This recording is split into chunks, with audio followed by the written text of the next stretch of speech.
Okay. Hey guys, Happy Splasher here. Good morning or good afternoon or even good evening, depending where you are. So right now, a couple things. So gonna make an announcement for the stream, and then also going to do that whole playthrough of the Mighty Party, as mentioned in the chat. So the stream announcement is that due to some things that are going on in my life right now, I am actually going to trim down the streaming schedule for a little bit. So most of the stream will actually be on Saturday now, but it will pretty much be covering all of the stuff. Also going to be retooling some of the YouTube as well. I'm just gonna take some time to reflect and then also figure out what kind of additional content we can add as time goes on. So at least for now, at least in the month of February, things are going to be a little bit shortened. But again, most of the content is going to be on Saturday. And then we're going to have some more stuff on YouTube and then figuring out which direction we're going to move things in. So there's that. Okay, so now we are going to be doing the whole Mighty Party playthrough. So let's get it started. Okay, so the first thing we are going to do is some Divine Arena. So let's hop right in. Okay, so it looks like we have a Rajan Flaming on the left, an Adam on the right. We have some epics as rewards, and then also checking out the text here. So demons have risen from the depths of the lower world. Strong and insidious, they wield dangerous magic. Okay, that doesn't really say what's going on here, but we'll figure it out. And then all the powers of gods is at your service. Let order win, let light win. Sure, okay. Yeah, let's hop right into the Chaos Army part.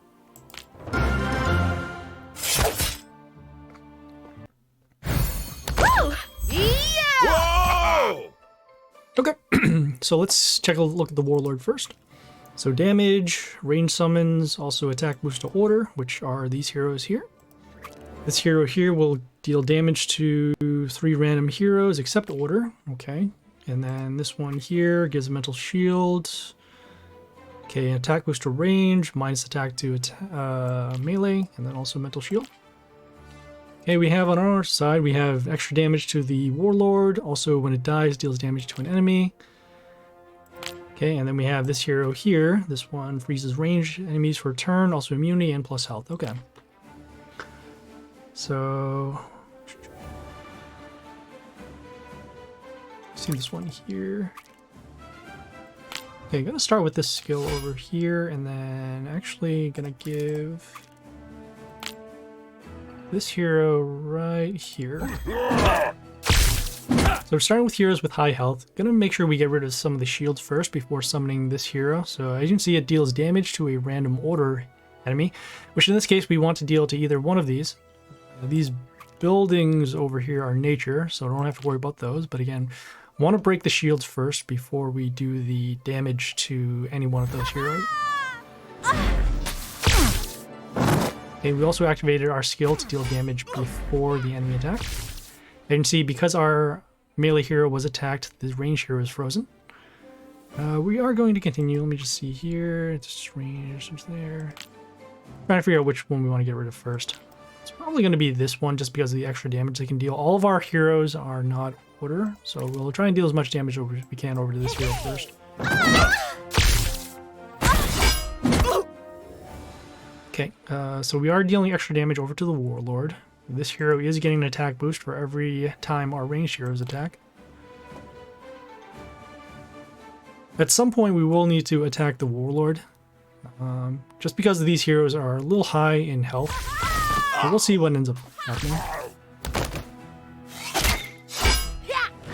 Okay, so we have ranged hero attack again. Gonna go with our melee hero summon this time. This one deals extra damage to enemies around themselves. And thinking if we still should attack this hero. This will be fine. Yeah. Alright, so we are going to continue. We're going to actually go with this melee hero over here on A3. Has a little bit of health. Also will poison the enemy that attacks it.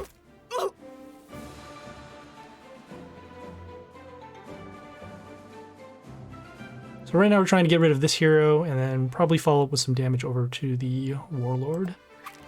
Still haven't done their damage skill yet, which is going to be a problem, but we are summoning heroes with high health so that we can avoid taking the extra damage. Sweet damage there with poison. Damage over there. Okay, and then once again, these ranged heroes are frozen.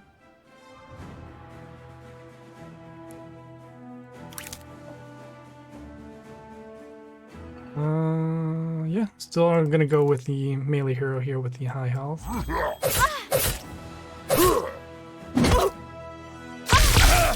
And again, we are going to let this hero stick around so we can deal damage to this hero. We could start summoning heroes to actually attack this, just so that we can speed up the damage. Again, just gonna try out for this time and see how it goes. Hey, Japoka. Good afternoon. How's it going?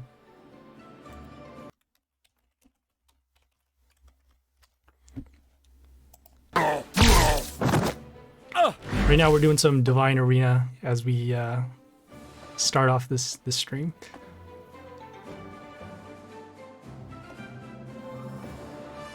So let's see. So we have combat over there. Gonna still continue and attack this hero, so let's go with that. At least some poison on this hero just because he can go through the block. So I'm gonna go with the range hero over here on a 1. Hey, it's good to hear.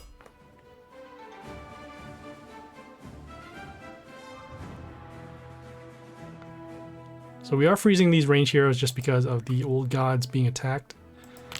This can probably stick around for maybe 2 more turns just because of the attack boost given every time we summon, well, every time we have a range hero attacking. Okay, so we have the extra damage happening over there. Still frozen over there. Gonna go with the... deals damage to a random range, but we're only gonna have it happen once, so we'll summon again with the melee hero with the high. Oh.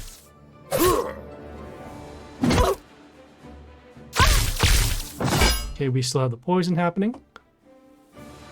Again, this is going to be around for maybe 2 more turns, and if this doesn't work out, we'll change our strategy for the next attempt, and then focus all our damage over here.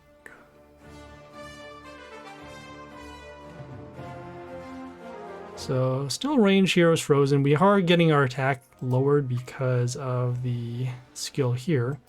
Which also, I guess that's another reason to destroy this hero. Hey! So we have our random damage happening. We have that hero being destroyed. Combat over there. Okay, we can't give this an attack boost. Combat over there. Yeah, this will be around for maybe 1 more turn.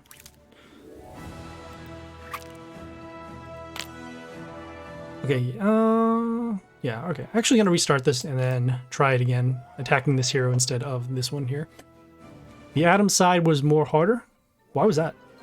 I haven't done the Atom side, but we're gonna find out once we can get through this side here. So this time I'm gonna change it around. Not gonna attack that hero with the random damage, but more of the hero that's actually lowering our attack and then also getting the attack boost.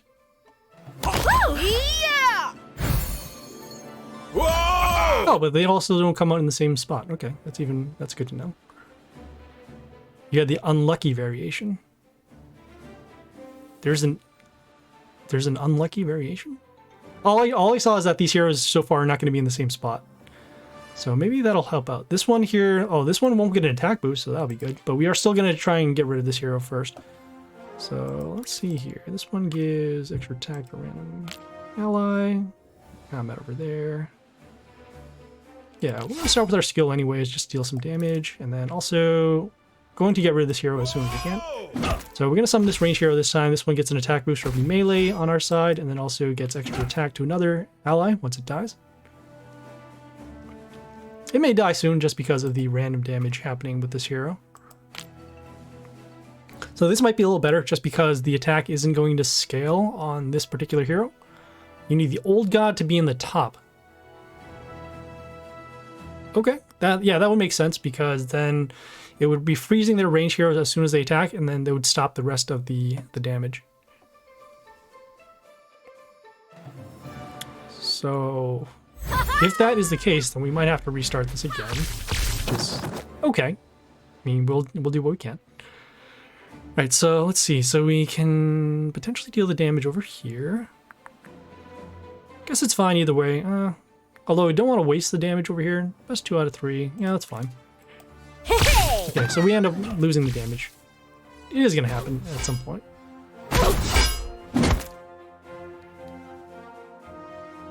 Okay, so right now, just making sure we can deal as much damage as we can to this hero. It will be gone in probably 2 turns, I'm seeing. Yeah, because this hero is still going to be alive. This hero will still deal damage, and actually this one will actually destroy that, unless the random damage hits this. So 1, 2... Yeah, there's a chance it could hit. Alright, so that one's gone. Okay, fortunately we can destroy now with the range, so let's do that. And also summon this melee hero, just so that we can get the extra damage over to the enemies around. And you can see this range hero is frozen, so let's continue. Got combat over there.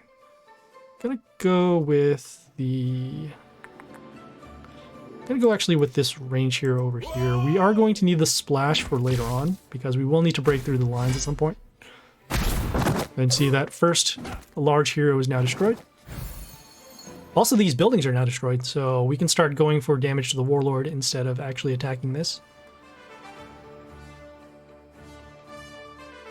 Could be possible just to pick it off, just because of the random damage still happening. We could potentially race them to the end, as their range heroes are still going to be slowed down, and we are still getting a health boost to our heroes. Okay, as you see, hero is now destroyed. This one does get the extra attack. We'll have our random damage happening over here.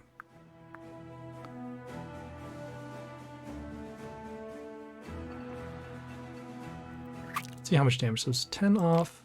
So might be able to get it through.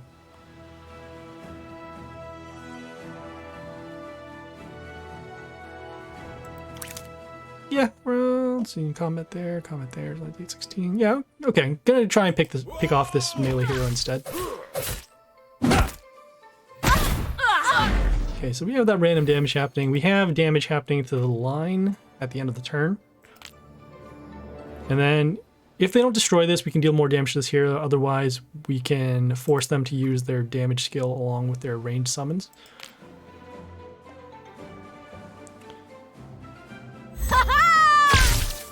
Ugh. Wow. That's some good RNG in there. So this hero deals damage to a random wounded, which in this case was this melee hero. We are going to be still dealing damage to the enemy over there. So let's continue. Going to go with the... I'm going to go with this melee hero with the high health. This will deal damage to a random enemy, which allows us to, well, in this case, get rid of that range hero. So at this point now, we're just going to continue summoning melee heroes. At some point, we will get an attack boost for our melee allies, so that way we can deal some more damage over to the warlord. This melee hero won't be able to attack because of the melee hero in front of it. Okay, random damage destroying those, again with the range still frozen. Okay, we'll go with another... Yeah, we'll go with another melee hero with the high health.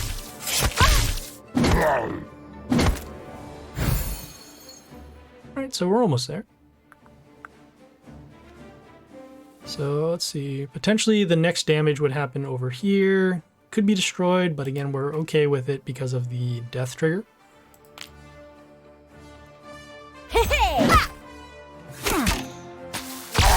Destroyed, followed by death trigger over there. Alright, we'll give an attack boost to our melee heroes, so that is 36, and then this one here should be good. Alright. Okay, so yeah, we focused a little more damage over to the warlord, and then also had our melee heroes with our high health. Got rid of the Amaterasu, that was the one that had the mental shield and the negative attack to our heroes. Okay, and got some frost, not too bad. Okay, are these... Oh, these are still going off of our league. So we actually dropped down to League 2, so that's why we're getting a little less souls, but that is okay. Right, now let's do the Atom side, and let's see if we will get the lucky or unlucky variation. Yeah! Whoa! Okay, so we're pretty much swapped on the field. So we have those damage scales, we have our range summons, and then we also have the attack boost to order. Okay, so they're going to have a damage skill to our heroes before, the melee demon, and then also the attack boost to melee.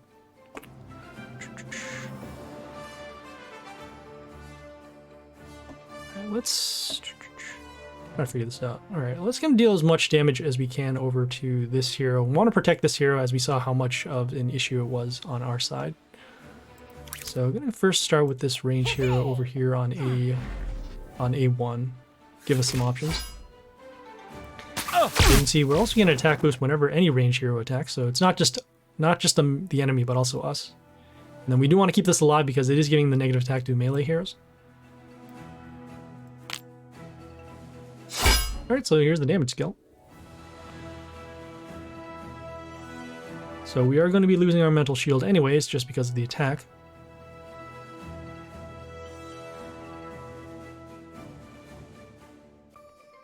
At some point we will need to get rid of this old god just because it will be slowing down our range heroes every time we attack it. They can't really destroy us because the old god's attack isn't going to scale up because of the immunity, but at the same time we can't deal that much damage over here.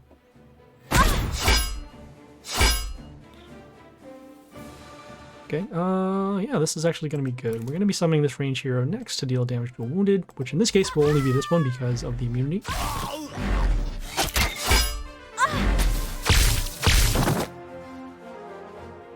Suppose I could use the extra damage skill to get rid of this hero. But let's see. Depends upon where the extra attack does go. Probably going to be losing this hero in 2 turns, I would say. Just because of the amount of damage that's going to be taken here. And we also do have our random damage here as well. So in this case, the random to non-order. So should just be these 3. So we'll have this destroyed. Cover over there, damage over there. I'm gonna go with this melee hero over here with the higher attack.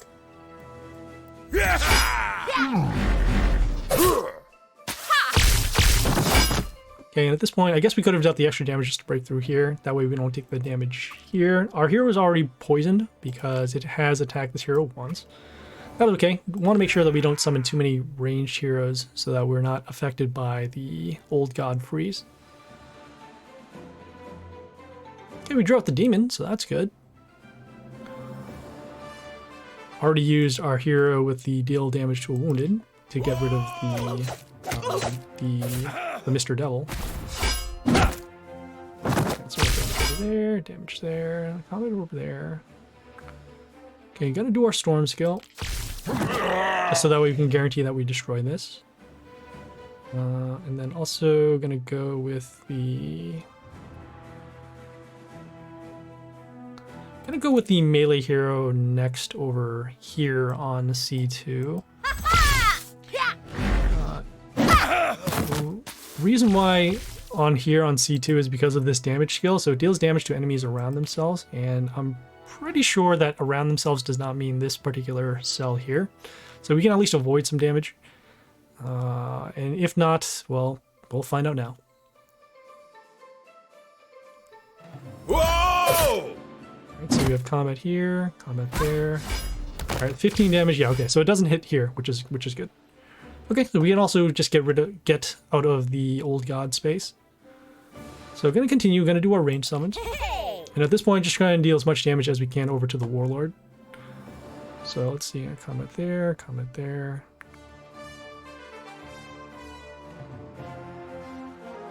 Gonna go with the... there. Gonna go next with the melee hero over here. Just again to avoid the damage from this skill. Finally, when we attack the old god, our range heroes will be frozen, but that is okay.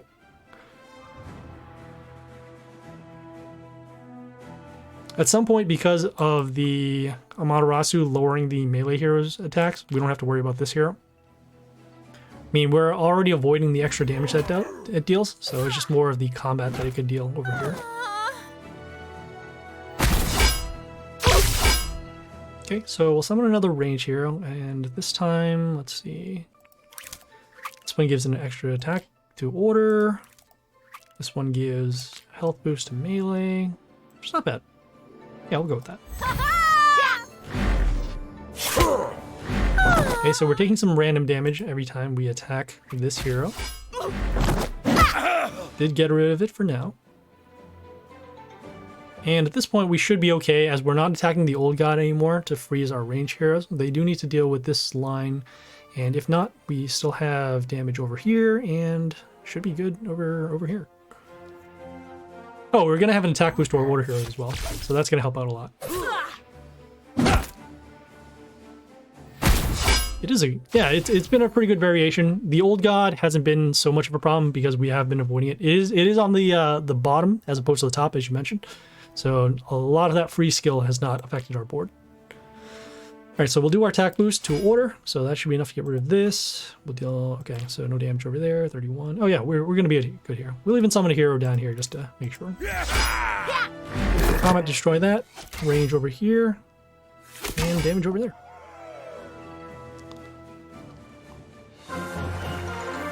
Okay, so that was the Atom side. Good RNG over there, good setups. We also knew what we were prepared for because we went into the previous battle and knowing what were the threats on each side. Okay, so that was the Divine Arena. We'll check back in. Well, we'll have another Divine Arena video on YouTube at some point. Okay, so the next thing I'm going to do is some high growth. Oops, collecting some rewards. So right now the high growth event is happening. For those who don't know what high growth is, it is a time where you'll be able to get, well, a couple things will happen. So high growth here is you'll level up your heroes a certain amount of times, and depending upon how many times you level them up, you'll get gems. They do last for about 2 days. There are also some other quests and fables going on. So this one is the rich gifts. You'll get gems every 24 hours. You just need to claim them. So currently right now we're just waiting for this one to finish up, and then we'll get the 100 after. And then also we have this desired wealth fable. So depending upon the number of gems you spend, you'll get a certain amount of chests, which may or may not be helpful. They go up in rarity, so they start from rares and then move on to epics and legendaries. And well, this will help if you are spending gems for other things, but you don't really need to. Forget I kept getting old god in the top. You could also reset the Divine Arena as many times as you want. So so in other words, if you get a bad setup, you can just surrender and try it again. And as you can see, the board does change. It's not like it's the same setup every time. So if you do need a good board, yeah, you can do it that way. All right, so in order to set up for this high growth, going to go over to the guild side and then activate some bonuses to help us with our leveling up. So this one here, this one will lower the evolve cost. So that way we can get more souls for other heroes. Just gonna do it for a day as opposed to the 7-day, as we are not going to be leveling up heroes for tomorrow. And then also this one here, this one will help us lower the level cost of the heroes. Again, 1 day. Okay. So heading over to the squad now. We had a plan for this particular high growth. So originally we were going to just level up the rares and our epics in order to kind of balance out the draws that we get for Dark Tower. This time around, just gonna do a little bit of upgrading to our warlords. And the reason why is because we do want to increase their skills and then also the health that they have. So for right now, as you can see right now, we're on the freebooter. Wait, is this a new look? No, it's not. It's just a different type of skins that we have. We already had most of these skins, so it's just a matter of making sure we upgrade stuff. What? It's the same stuff. Nothing too different. So in order to actually, I guess I didn't really talk about this too much. So we are upgrading our warlords. In order to do that, we want to have the maximum might for our heroes. And so as your might increases for your warlord, you'll be able to actually level them up. And the might only increases as you level up your heroes. So there is a filtering system, as you can see here, this arrow. So once you click on it, it will promote your army to the highest might possible, which in this case should be the same as we go from skin to skin. So as you can see on the ogre, we have the Caesar's head, might 10, etc., etc. So just going over here, same heroes, and then we also equip our pet. Talking about you. Oh, no. It's the same me. Nope, I am the same person. Yes, I maybe I look like that dude. So yeah, so right now, gonna upgrade our might. So we're gonna upgrade our largest heroes. And then once we upgrade our largest heroes, we'll be able to increase the might of our warlord. So let's level these up first. And you can see the cost is actually pretty high, as the higher the levels are of these heroes, the more gold it will cost. So we'll do those. You can see we have plenty of levels over here.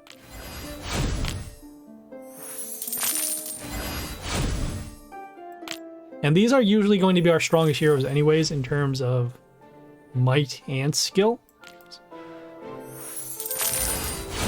We don't necessarily use them just because they're not the best against the current format, but still good in order to at least get them increased. Okay, we have our race that we can add another level into. Also don't want to level up too many times, because on high growth, if you over level the number, so in this case we saw the first level being 10 times, if you do it more than that, it's not going to count until you actually claim it. So that's why we just need to be a little... Yeah, there we go. So we just got to keep an eye out on how many levels we do. So number 1 here.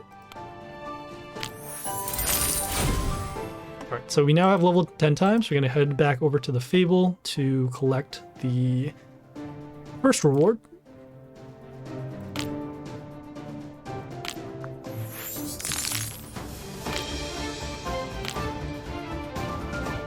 Okay, let's see if we can still level up those heroes, and if not, then we'll start leveling up our legendaries next.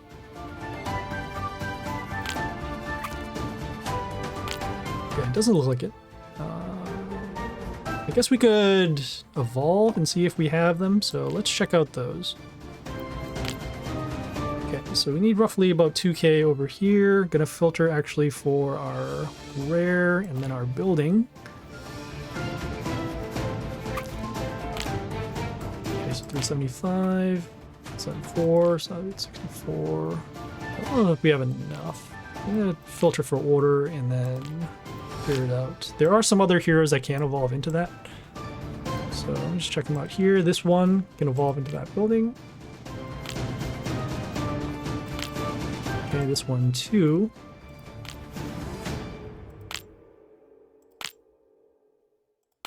And then finally this hero here. Okay, I think we're actually going to have enough to do the next level.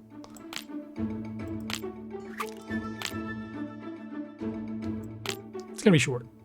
Ugh. Short by 300. All right, let me see if I have some copies in the inbox.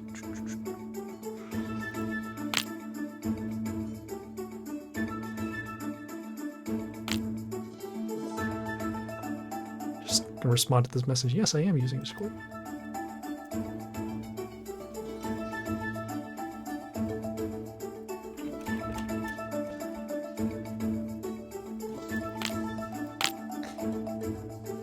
Oh, okay. Yeah, so we're going to be short by another 30 copies. That's not good. All right. Well, that's unfortunate. All right, let us level up the warlords next. Leveling up the warlords is free, so you don't need any gold to do it. And as you can see, we are increasing the skills of them a little bit. This one here just has extra health for now. Okay, if we actually get our total might to 40,000, we'll be able to increase the attack of these sharks. Let's increase next the geisha, because that's the one we normally use. So you can see more health over to the warlord. And also filter, give our pet around here. See how much it is. So we're off by about 200. See the extra copies over there. At some point we'll need to reborn this. Okay, yeah, just gonna level up the legendaries now. So let's do that. So filtering for the legendaries. And then doesn't seem like there's going to be any reborn fables right now, so just going to level up the low-level legendaries and take it from there. No, okay. All right, I gotta filter those correctly. So unfilter for reborn. Ooh.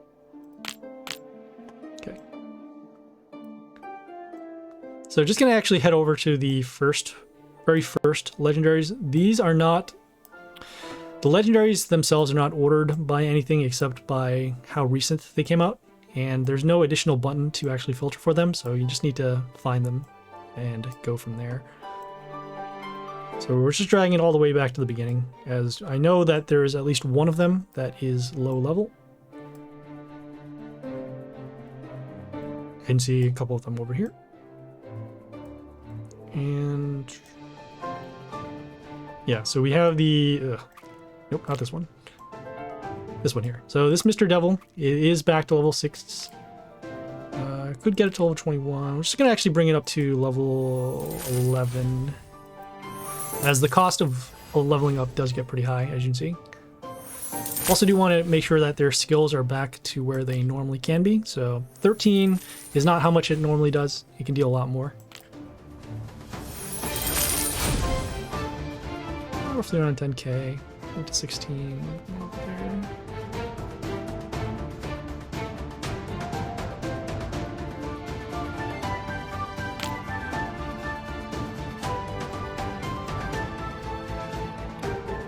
Yeah, now let's bring it to level 11. Alright, so we'll do that. Level up this one next.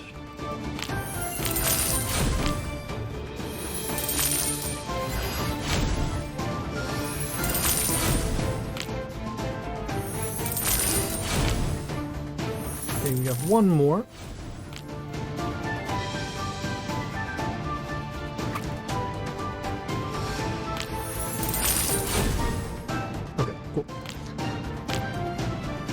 So we're going to claim that next level of the high growth over there.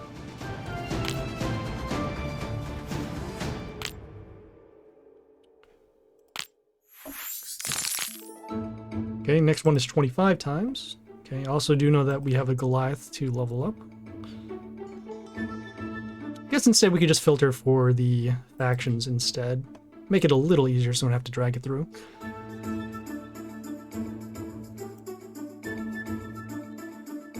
Okay. I can see still plenty of heroes to level up. So this one here. Okay, we can level up this axe to level 11. And I was thinking about right now, we could level up the rares and the epics. We still could do that, as we still have plenty of gold.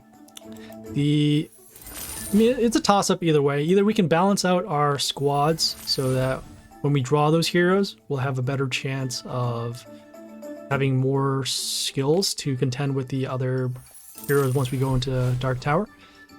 The thing is here with our lower level legendaries, if we don't level them up, then they're just going to be bad draws altogether when we do need, quote unquote, a game breaker for the battle. And so just want to make sure that our legendaries can go toe to toe with their draws once they do have other legendaries.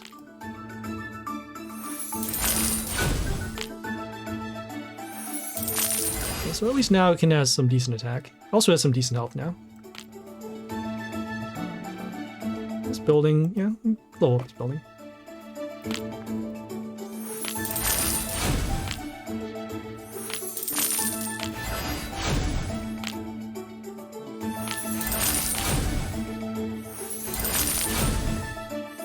Some extra damage over here.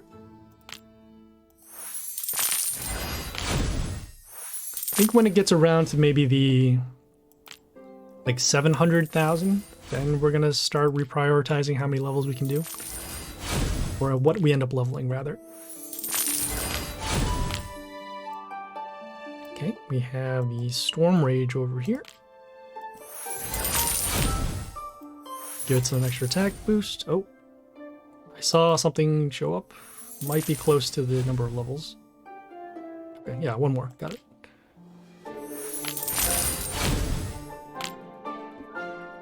Alright, so that is the next level of high growth. Okay, next one is 40 times. Alright, so that should be... probably would be enough in either the both the chaos and then maybe the nature side.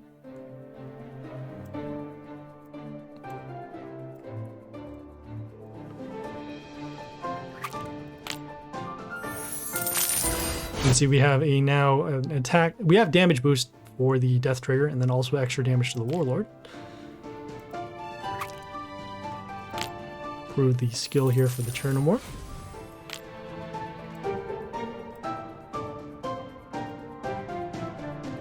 And looks like it might be it for all the Chaos heroes. Yeah, this is fine. This hero will need to be reborn at some point. Gonna wait for a Fable, as we're not really doing too much with that hero. So let's do the... I guess we'll probably actually do the order side, because we do use those heroes more than the nature. So bring those back.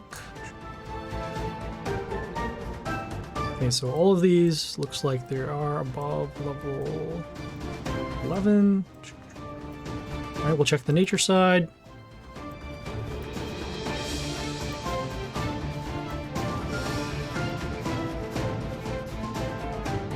And doesn't look like, no, doesn't look like there's anything on the nature side that's less than that. Okay. So that's the case, then gonna go start improving our order heroes again. Yeah, so we'll improve the order heroes. This one here, let's see which one's reborn. Okay, so just those, okay. So in this case, we'll just start from right to left.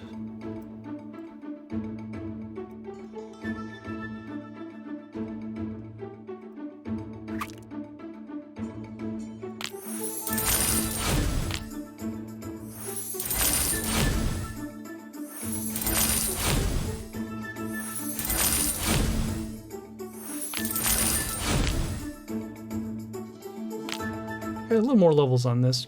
Couldn't hurt, but I'd rather just keep it to level 16 and go from there. Usually at every 5 levels, when this star fills up, you'll have a new milestone for their skills. So, I'd like to get those heroes over there.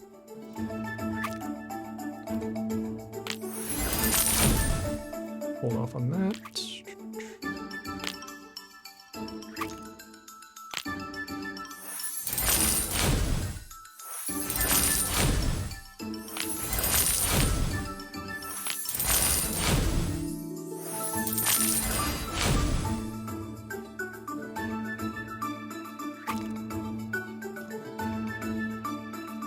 Don't really use this hero as much. I'm gonna increase this one instead. So this one here will give a life palace in front of itself. Also has remove negative effects, which can help against a lot of other warlords. Also improving the life palace. Also some more extra stats. We're at the 1,000,000 mark. Okay. I'm gonna improve the Blair. We do use her in League quite often.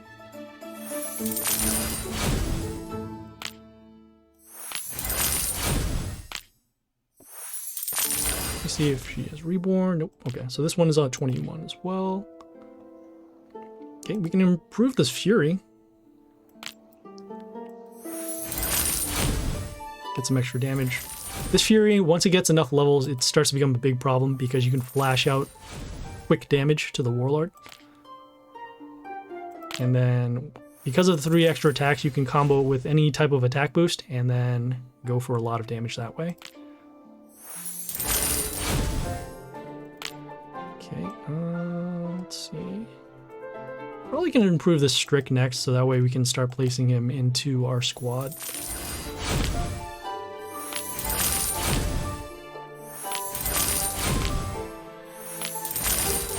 And you see the order heroes are very good in terms of the skills that they have. So we need 13, got some extra damage over there. We have a couple more levels as well. Let me think about this.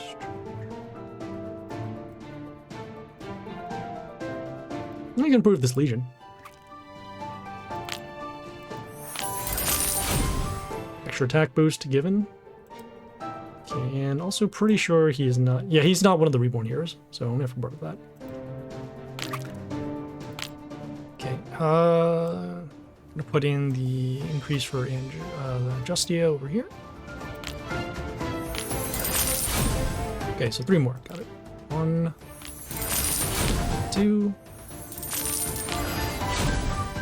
And there's probably 1 more on the Shaolin.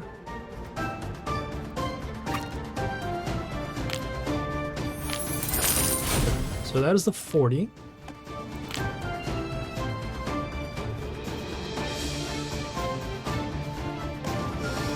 Okay, so we'll claim the next level of the high growth. Okay, so the next one here is 70 times. We are running low on gold. As you can see, we are, let's see, we are on 714. So just gonna do some math, see how much we can actually spend on our level ups.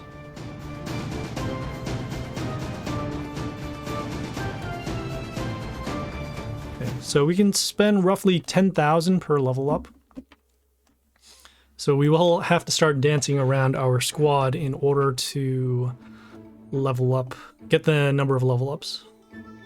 So as you can see right off the bat, leveling up anything from level 11 as a legendary will cost 10k. So we will just do some level ups there. All right, so we'll start again with our order. This one has the reborn. This one does not. Yeah, okay, cool.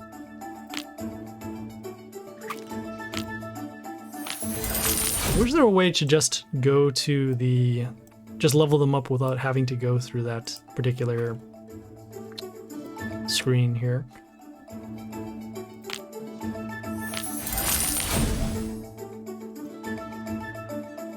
So right now, just getting that 1 level, so that way we can finish up the high growth with leveling up some more legendaries.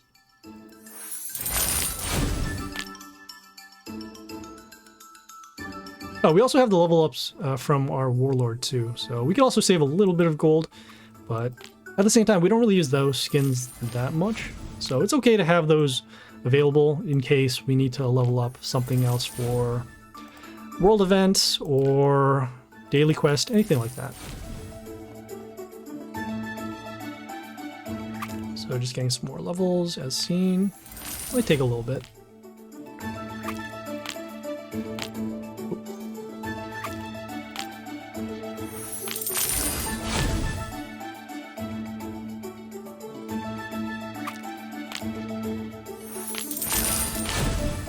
So we got those over there. Okay, gonna filter next for the nature. Putting a level over here.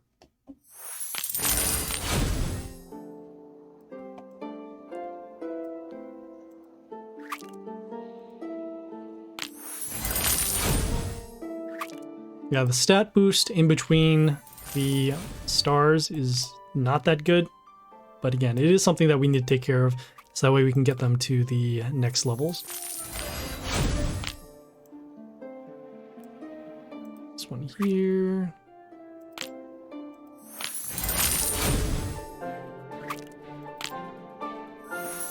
It's mostly health boosts every time it's a level 11 upwards. It's kind of surprising. Alright, so we have those. This one gets an attack boost, so that's helpful.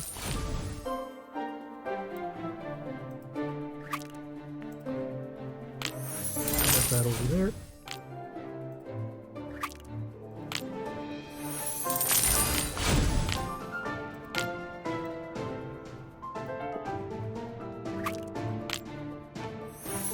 Health boost to this building. That'll help in terms of it taking more damage, so we can reflect more damage to the warlord.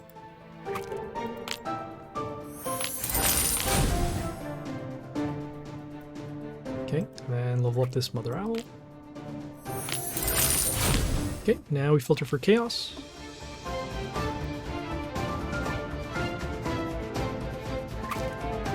Okay. Got those over there.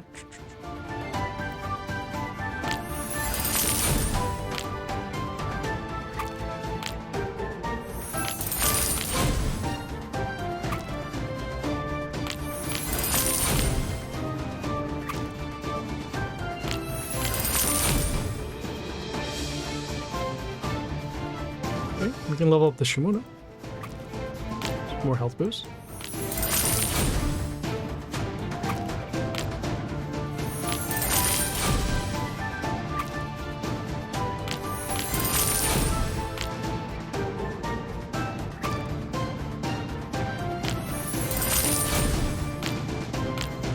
So judging from the math, probably another 30 or more.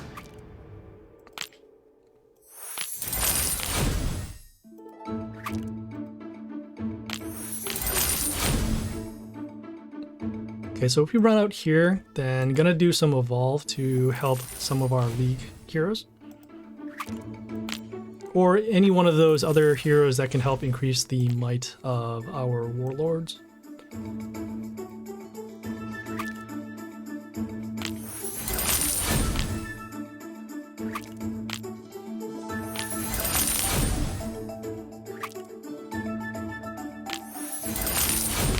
Okay, so we're going to be a little short just because I know that we are heading towards the beginning of the collection here.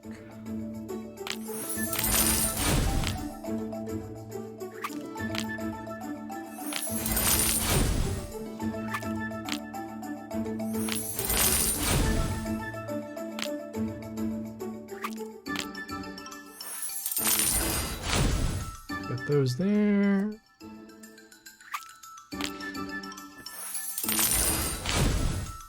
Okay, so let's see. We're going to be short on those copies. We're going to see how many copies we have of the Masora, or not the Masoras, but the Yoasters over here. So this one needs roughly 27. Could evolve that over there. 3K. Okay, so we're short over there. Might have enough for Grace. So this one, Grace, will evolve into 6K. So 6K. Oh, hey, we can actually put another level on Grace. So let's do that. So gonna go evolve the Graces. So start with the rare Grace. Evolve next to the Epic. And fill this up here so we can place another level. We won't be spending more gold than necessary. We can get some extra gold if we need to. We can also just reborn some other heroes. So that'll be fine. Okay, looks like we'll have extra damage if we could level up again, which we don't have. Oh, this Masora. Yeah, this Masora can get reborn. What does the star mean?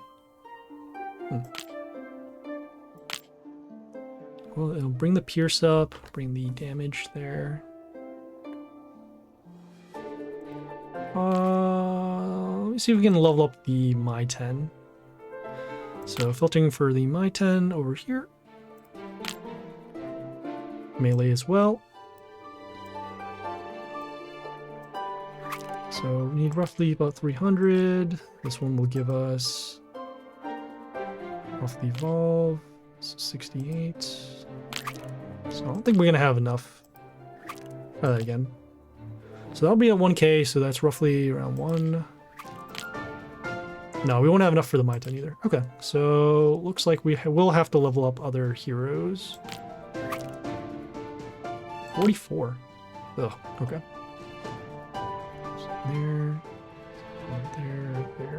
Let me see if we can place another set of levels over here for the Kabas. So this one is also in nature, also melee. We have 75. 27, so about a third. It's close. It's close. Yeah, we'll see what happens. All right, so we'll do some evolve. And we'll do some more evolve. Cool. All right, so we can place another level in.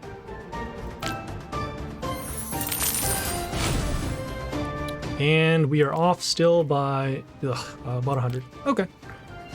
That is fine. At least we know now that these heroes are leveled up. Let me see how many levels we need for the high growth at this point. So I need another 24. Guess we will reborn some of those legendaries. Actually, there, leave those over here. Yeah, we'll do the skins instead. You can also end up saving some gold. So we'll hop around, do the skins. Roll those up. Oh, I forgot to activate Hunt. That's what I should have done. Ah, yeah. That is why I did not do. I haven't done this in a while. So if we activated Hunt, we most likely would have gotten we would have gotten quests that would help our pet in terms of leveling up other heroes. But like I said, haven't done it in a while. Kind of forgot about that. That would also help with the might of our Warlord skin, so I don't think we have too much gems, if anything. This one is at 45. I'd say probably around 5k is safer, so that way we can spend extra gems for another world event, and then also finish up one of those quests that are in there as well. So normally we would have to spend for demigods, and then maybe have to spend for some extra runes in order to get things done.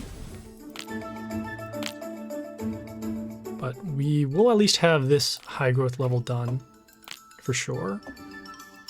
Alright, so we have that. Okay, leveling up the shaman over here.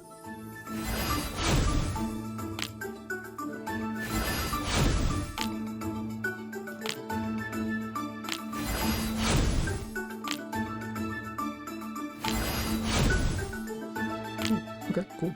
I'll put another level into the Sir Biscuit. Oh, a couple more levels, great. Okay, need 10 more. Ooh, promotion, even better.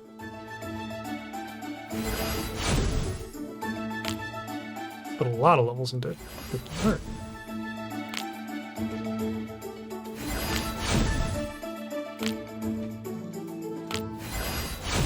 I guess we haven't leveled them up in a while, so that's why there are plenty of opportunities over here. So that being the case, we will have some extra gold, so we can actually level up some of the legendaries. So we'll head back in again, see what we can level up.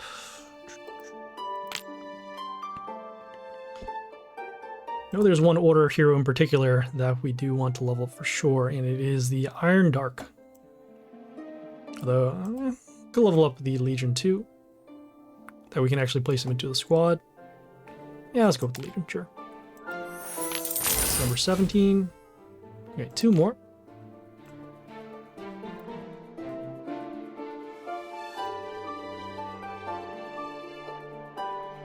Something gonna be more useful. Still probably this one. Okay. And then, yeah, I guess we will place the level up on the Dark over here. So the Iron Maiden, it does give a health boost to our allies before the enemy attacks. Once this gets to around... I've seen it, once it gets around to around 50 or so, then it becomes unstoppable, as long as you can protect this hero. Because eventually all of your heroes will get a health boost to the point where they can't be destroyed. So we are now done with the high growth. Gonna collect the next set of gems. Okay, as you can see, the next one is 115. We could do that if we do spend some gems to get gold and then level up our low level heroes, but that is going to take a little bit, and we don't want to level up those heroes at this point. So in this case, we are now going to head over to the League, just making sure that we have the squads ready.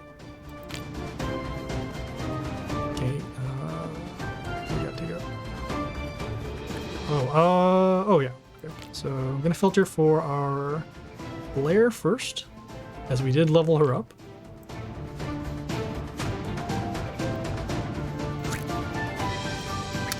I suppose we could also try out the Strick this time as well, just because we do have this extra damage. At some point, it will start dealing a lot more damage off of the next Reborn, but maybe 13 might be strong enough. Could try it out. So we'll place this for now. Also going to get our Charin to take advantage of the extra damage trigger once the extra attack happens. And then I'm going to take out this building and then place in the Deadlord, just because of the Shamunas that are running around in League. So yeah, we're going to try this out and see where it goes. Also make sure we have our pet ready, which we do, so that's good. And yeah, let's head over to do some League.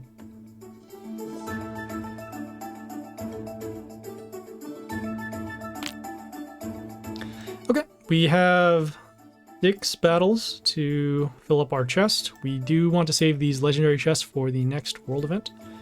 And you see, we did drop down a little bit just because we've been experimenting with other squads. And yeah, we just gotta get back to League 1 so that way you can get some more rewards again. So yeah, let's go.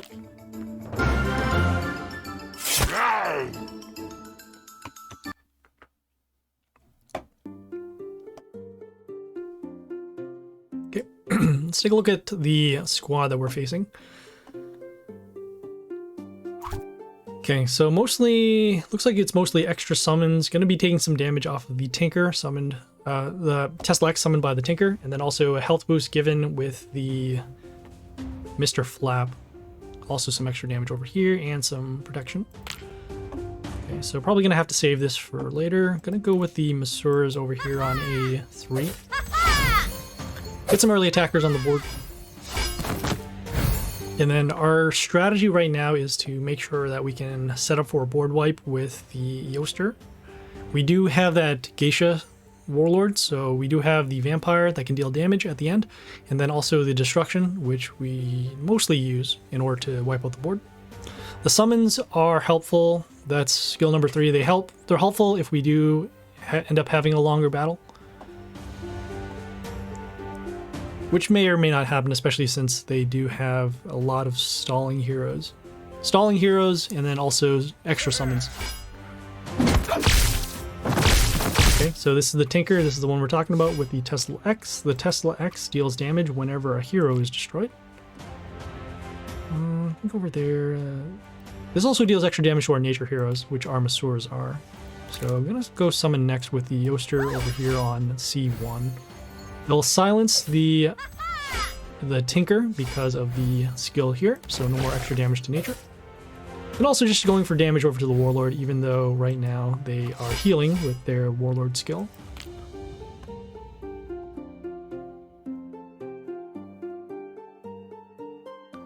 So next turn, assuming both our Yoster is still alive and any one of our allies are still alive, we will be able to go for a board wipe. And probably going to follow up with either the Tinker, or the Strick, or the York over here.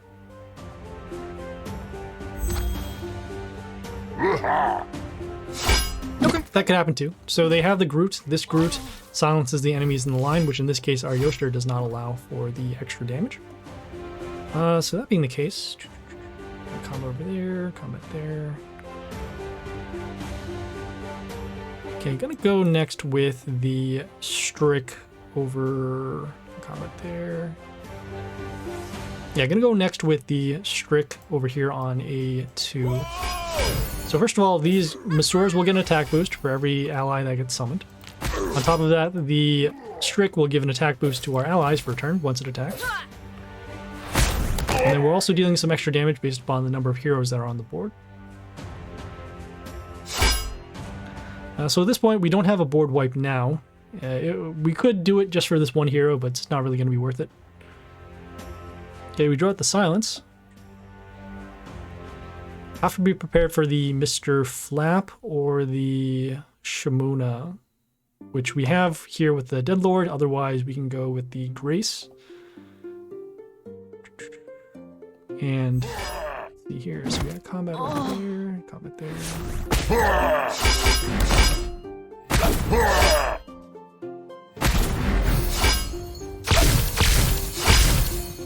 Okay, so let's see, so combat, so that'll be 174.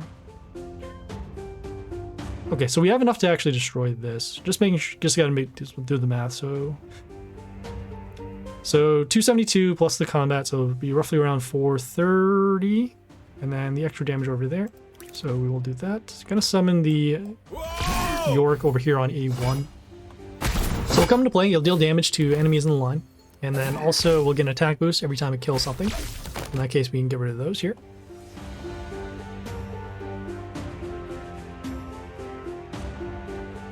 So another good thing is that this hero does have Reborn, so if it does die, it will be able to come back and deal damage. At the very least, this now has enough attack to destroy the Mr. Flap if it does come out. Yeah! Alright, so there's the Shimuna. So as mentioned, we will be summoning the Deadlord. Summoning over here on B2. Reason why is because we want the melee spots still open so that we can do the vampire summon, and then also our other melee summon if possible. And then we do get these extra zombies for when it does come out. So just another blocker helping us on the board. Alright, so here are the stones. These are buildings that will help heal the warlord once they're attacked. Probably going to be setting up next with either, let's see, well, it depends what they end up summoning here. If they summon a ranged hero, probably going to go with the Blair, and if they don't, then we'll go with the Grace to start dealing damage to their side of the field. Woo!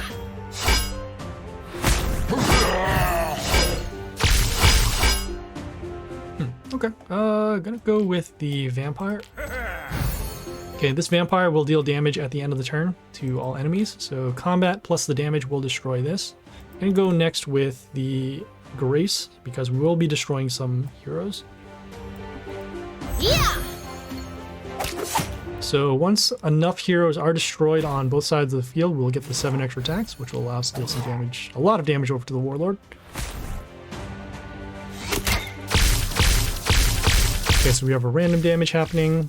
Actually destroyed the Yoster without needing the extra vampire damage.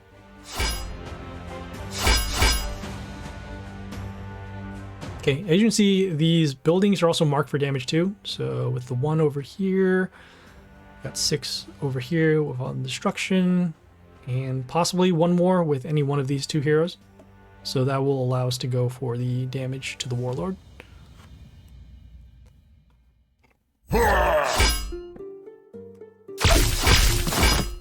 Okay, so actually our building is number 2. We'll do our destruction, so that should put it at 7.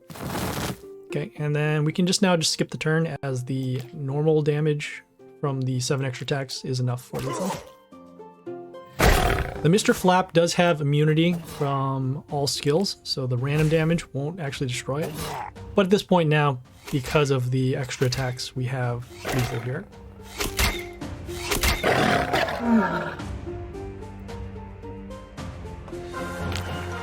Okay, so that one was taken care of. Some good planning along, knowing what their heroes are in the squad. Okay, we're facing another ogre. They have a sentry pet 2. That one gives an attack boost to their heroes. Okay, so let's see. So they have mental shield. They'll have a little bit of summons, some health boost. Ooh, okay. Some stall, and then this one here has evasion. A lot of heroes that look like they can either dodge attacks or can take a lot of damage. So let's see where we'll have to take this.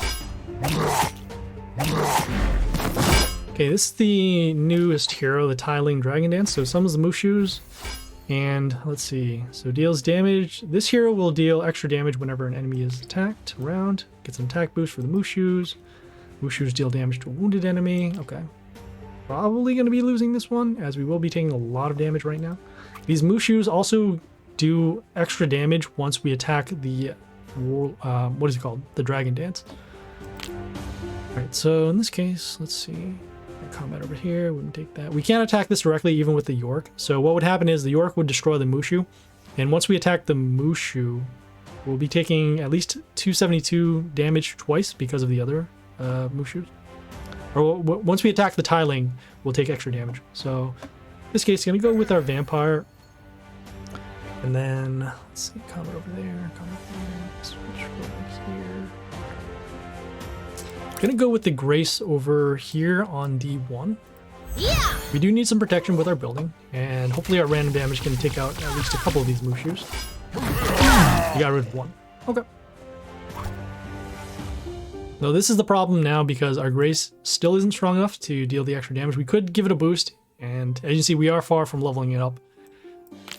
But with their early setup, they might have it just because of the protection given with the Mushu to the Tiling, and then also the extra damage that the Mushus will deal to our wounded heroes.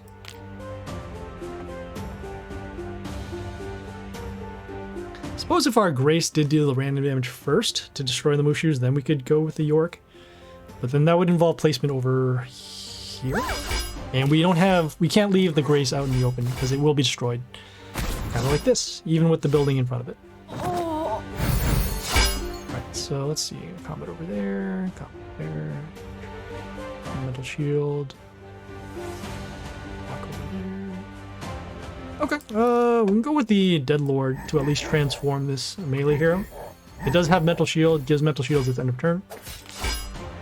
And then we do have these zombies to at least help us block. So assuming we do survive next turn, we'll probably use our destruction to get rid of the tiling. And then we'll need to come back with potentially the Masoras, maybe even the York.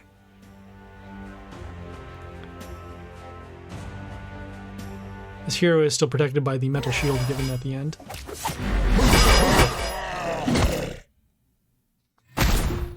Alright, so we've already used our transform hero, which is unfortunate. Combat over here, combat there. And we'll use our destruction. And then we will follow it up with the Yoster over here on a C1. At least be able to silence this hero so it doesn't get that attack boost anymore. And then also stops the evasion. But it's not looking too good right now.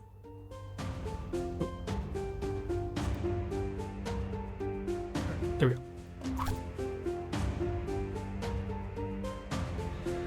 Okay, so they did the silence. Our Yoster can still take the damage because of the high health.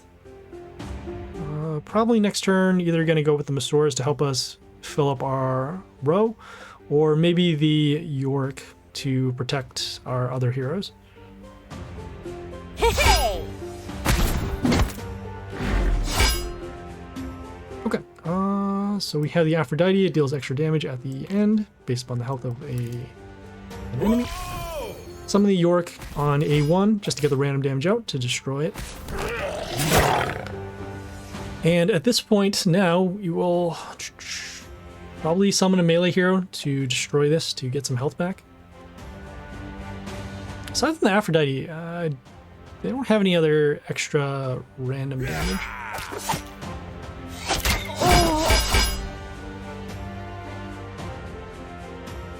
Okay, this one here gives extra attack to random melees. Also gives bleeding when it dies. Combat over there. Okay, I'm gonna go with the Masora over here on A2, so that at least we're guaranteed that we get another copy. Get some damage over there. Okay, get some health back. Then deal some damage over there. This lane is still vulnerable, and so is this one too. Alright, so they have the stones. That is fine. Again, we do need to find a way to get some health back. Hey! Oh, okay. They can just go Aphrodite again.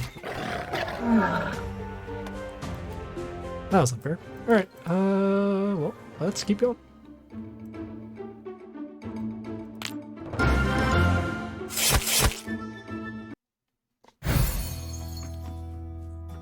Okay, we're facing a very low health Geisha.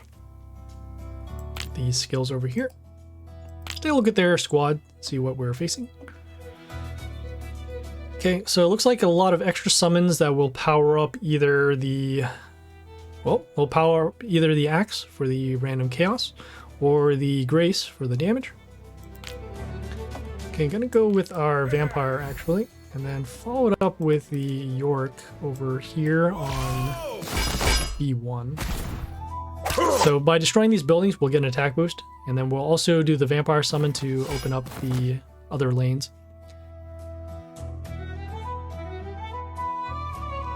Okay, did their own Vampire. As long as we have one of these lanes open, we should be good. They have the Necrolich that could block.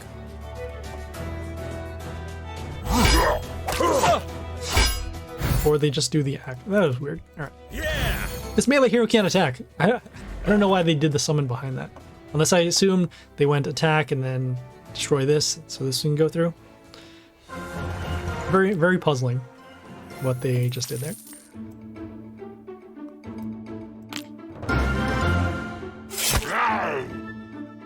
Okay, so we're facing an ogre this time with the Drogon pet. This one gives health boost, attack boost, and then extra damage.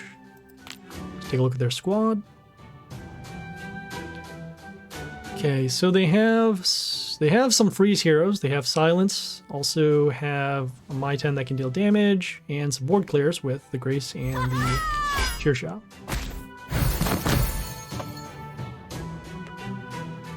Okay, so we have combat over there, could deal damage over there.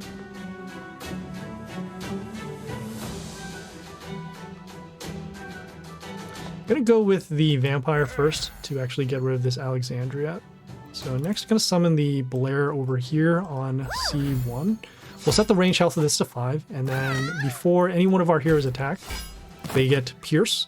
So that'll allow them to at least destroy the heroes that are behind other buildings or other heroes.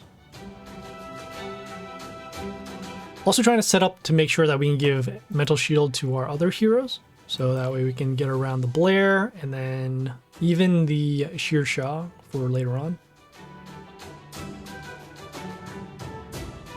Probably going to have to save the Yoster for when those male heroes come out. So they also have Legion that can get extra attack.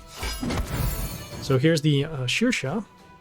Let's see, so just doing the math again. So that's, oh yeah, that is 3, that's 4, okay. So that is actually enough. I remember we got attack boost to our heroes for this week just because of the Dark Tower that's running. So normally we would have to summon the Yoster just to stop it, but now with the attack boost alone, we were able to destroy the Shashou without doing extra summons.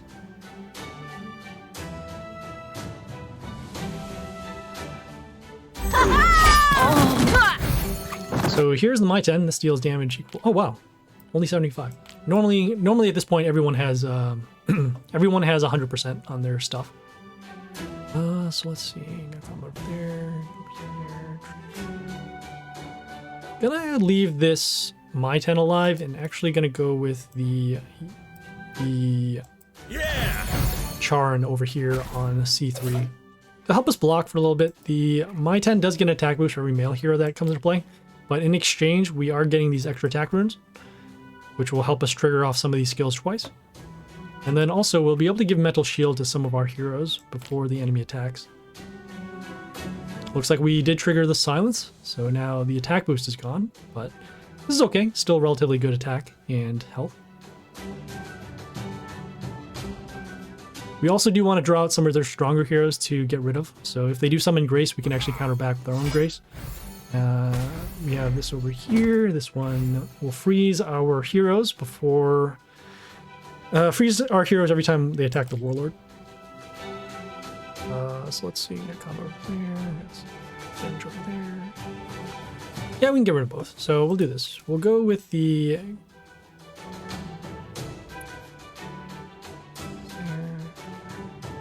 Yeah, we're going to go with the Grace next over here on C1. We'll see some attacks stolen, which is fine. But with our random damage, we'll have enough to destroy both of these heroes. Also, the attack boost given to these other heroes as well. And then on top of that, because the My-10 was destroyed, and this hero was destroyed, they got some health back to their Warlord. Which is okay. We have Mental Shield now on our York again, and potentially would have it on our Grace next turn. Or this turn, rather. Assuming we aren't silenced here.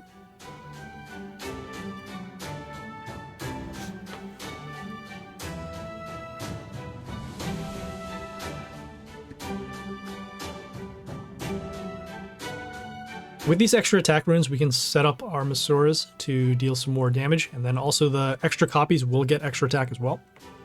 So we can do that, or we can go with the Yoster to help us silence or give us a health boost. So we will have our random damage. Gonna go actually this time with the Masuras as mentioned. This hero will freeze, it doesn't show here, but with the building behind it, it will be able to freeze our enemies, or our heroes, every time there is an attack with the charge on it. So, should be close in terms of damage. Yeah, we'll do it anyways. So, we're going to go with the Masuras first. So we'll have some extra attacks and some extra copies. Some damage over there. We'll have a random damage happen once. Random damage happen twice, followed by the extra attack here.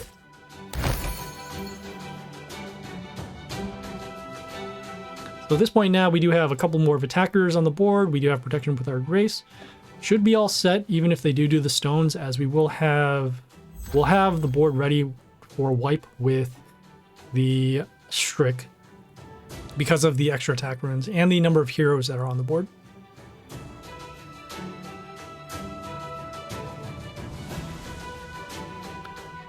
So as mentioned, the stones, they will be healing for a little bit, but we will be able to knock down their health pretty quickly.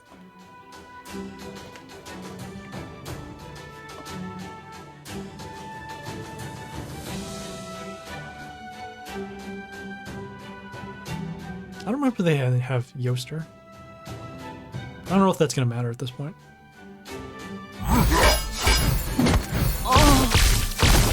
Okay, so they have the Shashou. The Shashou deals extra damage around the enemy for the killed. Combat over there, combat there. I guess we will end up summoning our Yoster just to silence this here, just because of the high health. We could also do the Deadlord just to transform it, but for now it's easier to get rid of this just by silencing it, and then also we can set up our board wipes easier with the Yoster. Pretty sure we didn't have the 7 extra attacks ready as well.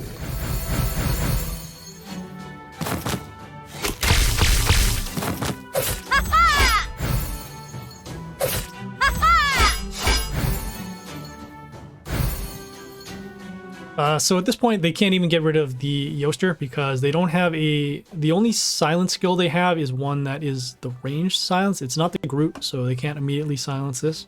And then our Grace should have the 7 extra attacks at this point. Okay, so either way, we are going to be good here. So yeah, I just gotta make sure that we break through.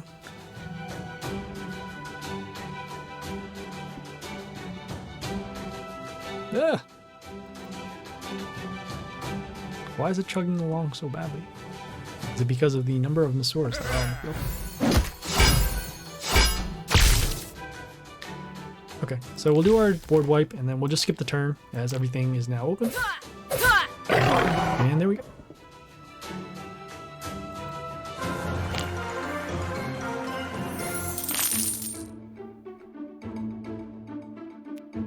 Okay, gonna claim this win chest so we can keep on getting rewards for League.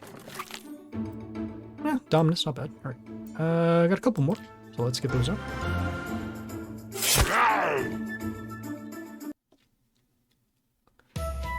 Okay, taking a look at their squad. Okay, seems pretty similar to the squad we just faced. So they will have some protection with the Mushus from the tiling, some Freas over here with the Frost, extra summons over here. Okay. Got it. All right. So we're probably going to have to save again. We'll have to save our Yoster for these 2 heroes specifically, and then also the Deadlord for the Shimono. Right, so that being the case, we'll go with the Masura over here on B3 and start setting up our board early.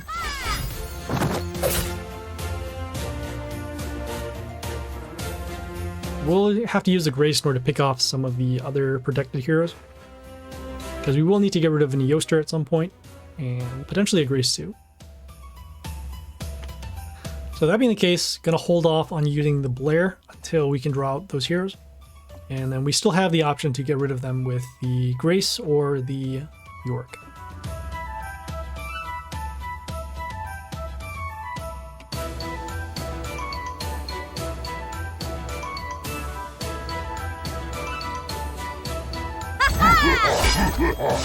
So here's the tiling. It's 2 Masaurs down. Wow. And with the extra damage, yeah. Well, that was a bummer. Oh, we're gonna have to flip this up a little bit. So let's see, we got combat over there. This changes things a little bit because of those Mushus. So we're gonna go with our vampire, and then also gonna follow up with the Yoster now. Reason why is because we can't take the extra random damage off of the Mushus, and we can't attack the Mushus anyways unless we have ranged heroes or flight heroes. So for now, just going to make sure that we can get rid of the Mushus, so that way we can also potentially attack the Tiling, so that we can take extra damage. And then we might have a board wipe set up if the vampire isn't destroyed.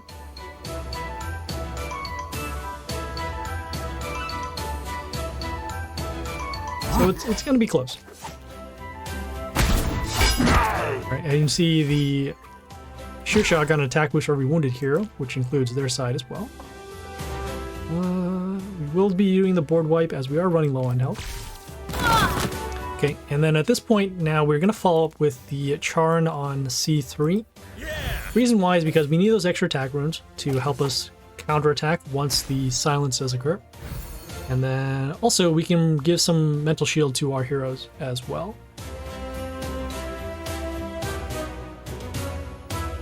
So here's the silence. That is fine. We expected that.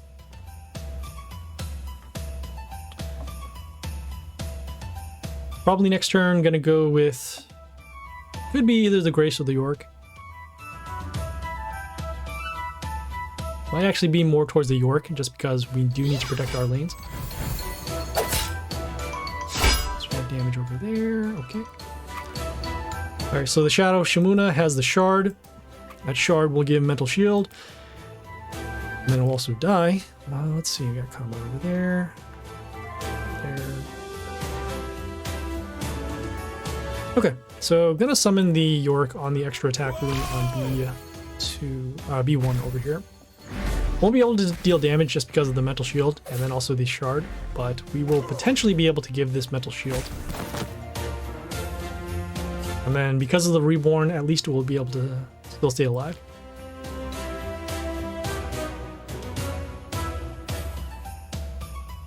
So at this point, if we do not draw a Deadlord next turn, we are probably going to lose just because we can't take the extra damage off of the Shimuna attacking our lane.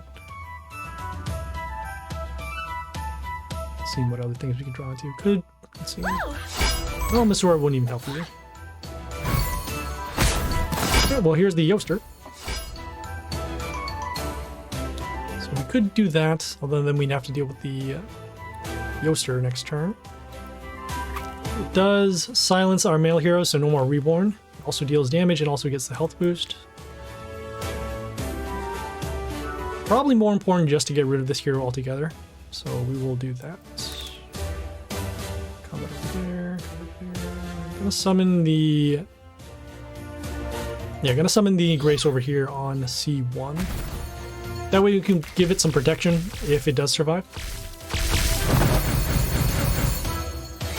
Okay, we have a random damage happening again. Okay, not enough to destroy that, which is unfortunate. The York over here will be destroyed. And I'm not really sure what's going to happen next, if anything. Okay, well, at least now there are no more shards coming out because of the melee spots being blocked by the buildings. We do have one hero down, so if we can get a couple more heroes destroyed, we can actually come back on the board. So, see one. So it was one stone, or one shard, one Yoster. York would be number 3.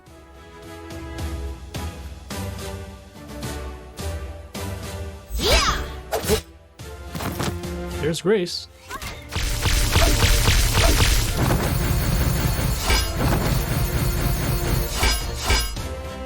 That's not what we wanted to see. Okay, got combat over there. I guess it only happened once, so it's not too bad. Over there. Probably more important to get rid of this Grace now. So what we can do is combat there. Yeah, we can actually get rid of it next turn, as long as we're still around. So we'll do that. So gonna go with the Deadlord over here on B3 to at least transform the Shimuna.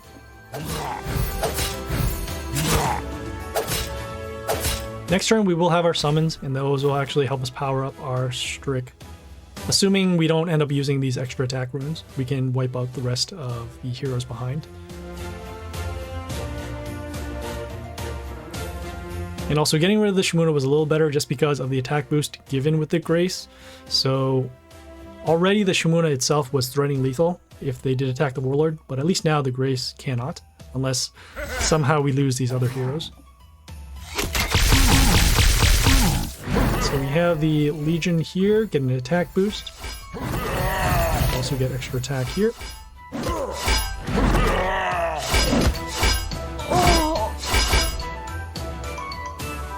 Alright, well, let's do it. So we'll do our summons.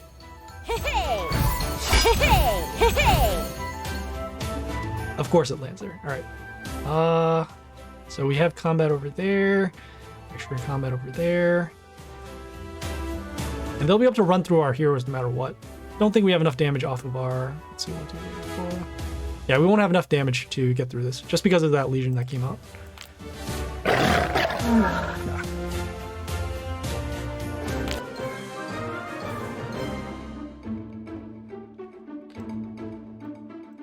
That is the power of Legion and Grace. Those two heroes alone, along with the Sentry pet, can pretty much wipe out an entire Warlord in one turn. So if we drew an answer to the Shimuna earlier, we would have been in a we would have had that, because then we wouldn't have to then focus our attention to the Grace. Okay, let's see what they have. So this one is pretty much an all order squad. We will be facing Legion once again, so we will need to save our Yoster for that. Do need to get rid of this. Whoops. Do need to get rid of this Fury, as it will deal a lot of damage. So we're going to summon the Strick over here on A1, just to get rid of it.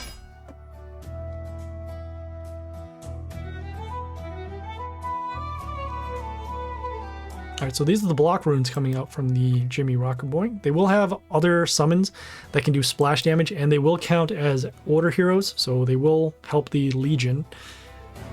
So we do need to prepare for that. On top of that, because they have a Drogon pet, they're going to deal extra damage whenever a male hero kills. So that's pretty much all of their heroes. Whoa! Okay, not what we want to see. This one here deals extra damage to non-order heroes, which in this case is just this hero here. So gonna continue, gonna go with our Vampire Summon, and then how much block? This is 148 because of the extra, what do you call it? The extra block rune here. So in this case, I'm gonna go with the, next with the Yoster over here on D1.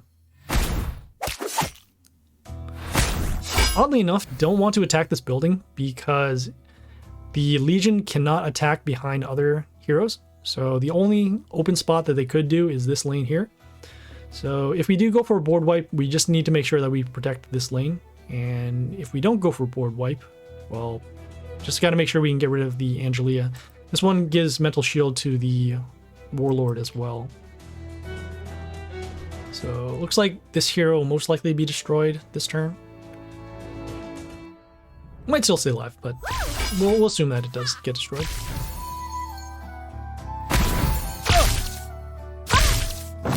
Okay, so all the buildings are now gone, which is not what we need because of the Legion. Let's see. If you do a wipe now, we'll only get rid of this hero, and we will need to save up for when the other heroes come out. So, combat over there on the block rune. We'll be able to destroy it though, and we don't want the extra freeze to come out. So this skill is they'll freeze one of our heroes whenever another order hero comes into play. So that'll actually apply to the Rocker Boys. So that being the case, just gonna go with the destruction here. And then let's see, we got combat over there. As we said, we do need to guard the lanes. So what we will do is we'll summon the Charn over here on C3. Okay, hopefully this is enough health to help us guard against the next round of splash damage occurring. And then we do have these extra attack runes, which will help us deal a little bit more damage to the Warlord. So here are the Rocker Boys. And they came out on the bottom lane. Okay. This is okay, I guess. The Legion now can only get one attack off of itself, as opposed to having the Rocker Boys coming up on the top lanes. But then we are most likely going to lose our Yoster over here. I suppose they could still go Legion. And then these will get a health boost.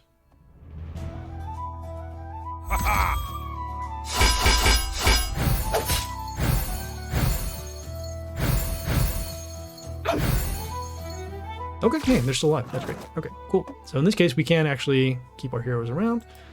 And we draw out the Rocker Boys too. The Arthur Frostblade will freeze one of our heroes, which in this case is here. Combat. Protection over there.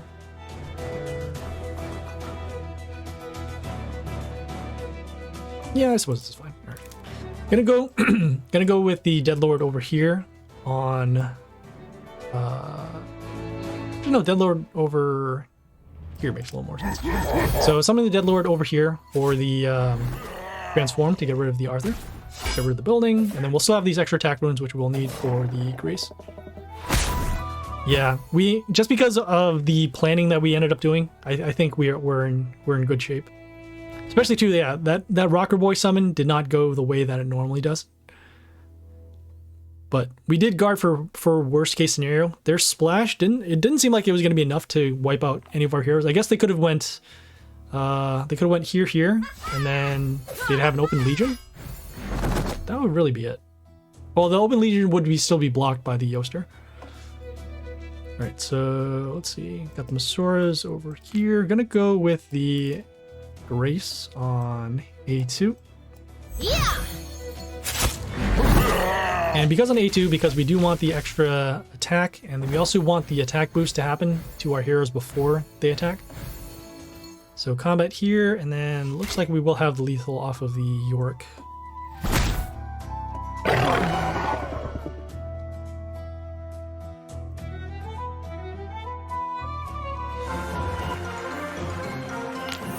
Okay, so that one was taken care of.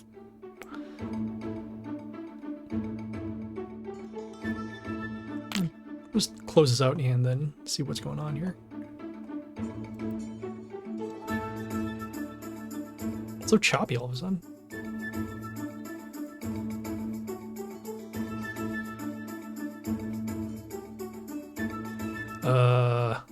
Okay. Might have to refresh here, especially since I saw that happen.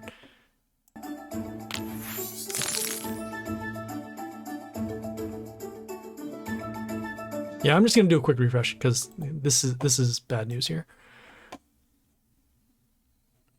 So we just gotta do a couple more battles in League and then gonna finish it up with the Dark Tower.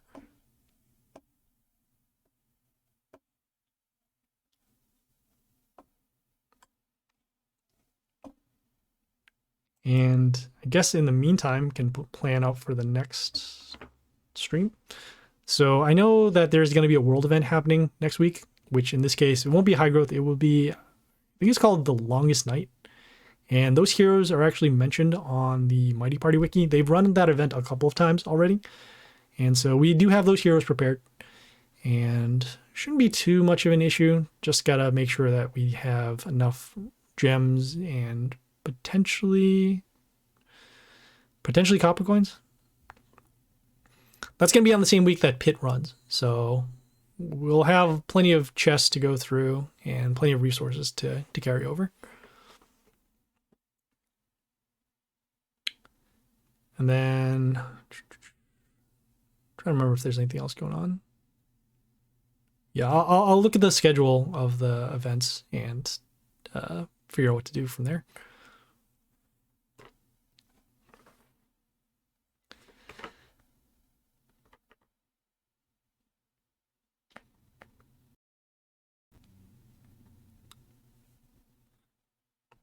Jaboga, did you do high growth yet? Are you waiting for the Crisis Fable? There usually is one on Sundays, although for this particular week, I've seen that Crisis Fable has happened midweek. And so if they do it that way, usually that means that there isn't going to be one for the event. I mean, it's also okay to just save and wait. If you had enough gems, as I mentioned before, for the high growth, you could actually do the hunt a couple of times. And we could have done that because we were leveling up a ton of heroes, but forgot about it. And well, I guess we still need maybe like 16 hunts in order to level up our hero one more time. It's currently at level 15 and about halfway done, but each hunt only gives roughly around 160 souls, and we need roughly about 1,000, which we're not guaranteed to get just because of starting the hunt. You're waiting on the 70 because I had a lot of gold. Yeah, I would do that too. How much gold do you have? If you have like 1.5, you should be okay. If you have anything less than that though, might be a little tough. Especially since as you can see, the level up costs get pretty high once you get your heroes to a certain level.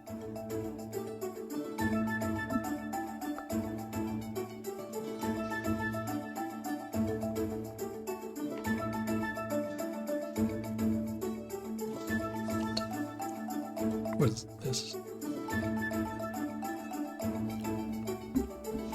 Because you bought when the double offer was active. Which double offer are you talking about? Are you talking about, was it? Well, actually, I have no idea. What double offer is there right now?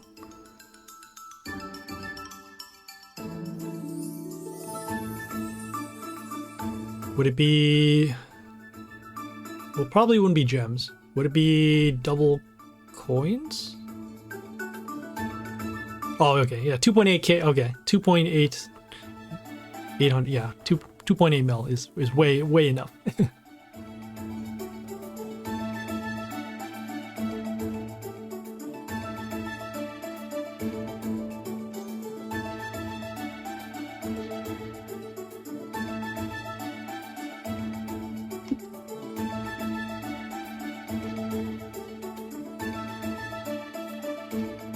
Okay, let's head back into the league.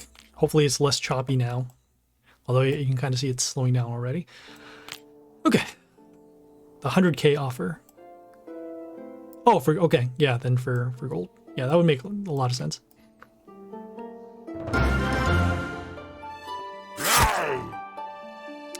That one is not bad for the amount of gold you're getting. Just got to make sure you're getting enough gems back once you do that high growth.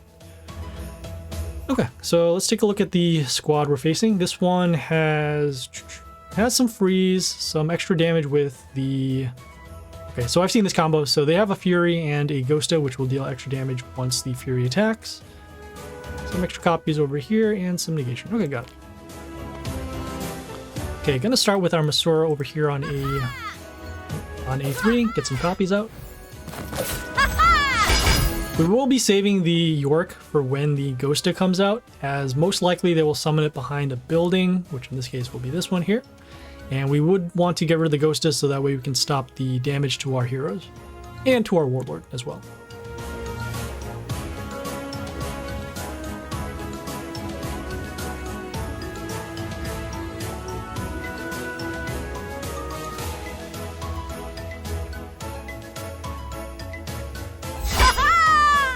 So here's the Ghosta, and they actually summoned it in an open lane, which is even better. Could get rid of it now. Got damage here.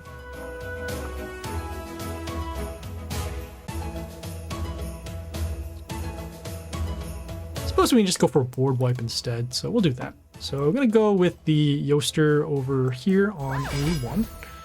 Got combat to destroy the Ghosta, and then the follow-ups with the 2 attacks, and then the extra copy. Most of the time you'll finish the 150 or the 250? Wow. So if that's the case, then you're probably leveling up rares and commons. Those typically cost the least and are also the easiest to get. Yeah, I could Only for 70k? No, you know, even I know our commons at this point cost way too much to level up. Alright, so we have the Santa over here. This one transforms the hero. Also has a lot of block, apparently. So we could do wipe, could do damage over there. Yeah, we can do this. So instead, we won't use our wipe, but we will use the Yorick to help us get rid of some heroes and deal some additional damage. Do an attack boost over to our Masoras. And... oh, okay. We're a little short. That's okay.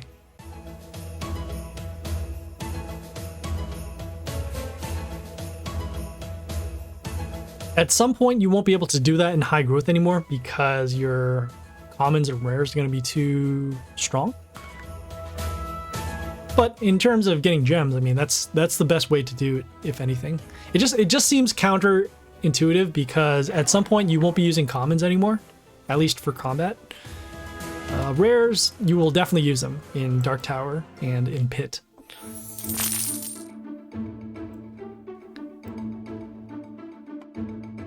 But yeah, if I had to start high growth all over again and say, okay, I'm gonna go just for the maximum amount of gems, then yeah, for sure I would level up all my commons and rares.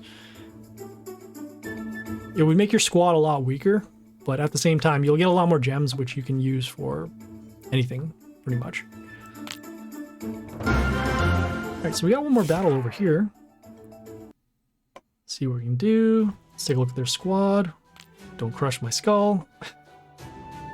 So mostly order.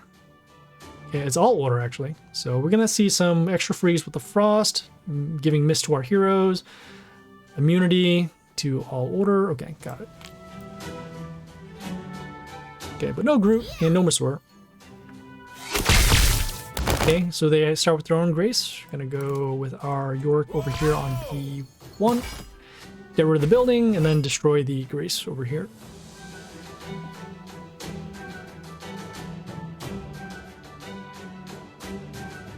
Most likely they're going to go Yoster next. And then we can actually counter with the Grace. Or own a Yoster if it works out. We shall win, okay. Okay, if that is the case, then instead going to go with the Dead Lord over here on the A2. Just to transform the Shaolin so that way they don't give the damage trigger off of the death and then also the attack boost to their other heroes. Also getting some health back off of our melee kill, which is nice.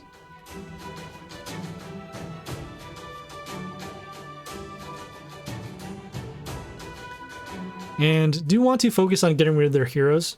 It's a good strategy in general just to make sure that they do have an empty field. At the same time, too, because we're facing order squads typically need other heroes in order to work together. So that being the case, if we can make sure that we clear off their heroes, we should be in good shape. So let's see, in combat over here. I know that they're going to have their silent skill, so we don't want to use some of our stronger heroes. So in this case, just going to go with the Strict for now. Whoa! So the Strict will give the attack boost to our other heroes, and that'll be enough to destroy these, along with some extra damage here. I'm not leveling commons above level 16. It's a good rule of thumb. I like that. I over-leveled my commons, and a ton of them are actually above. They're like level 22. But I only do it just for the reborns, and so that way we can use the souls for other stuff. So we have the Angeli over here. We are going to be using the Grace in order to deal the random damage. Let me just see if we have... So 78. So that'd be on 200. Yeah, it should be enough. Okay. So we're going to summon the Grace behind the Dead Lord.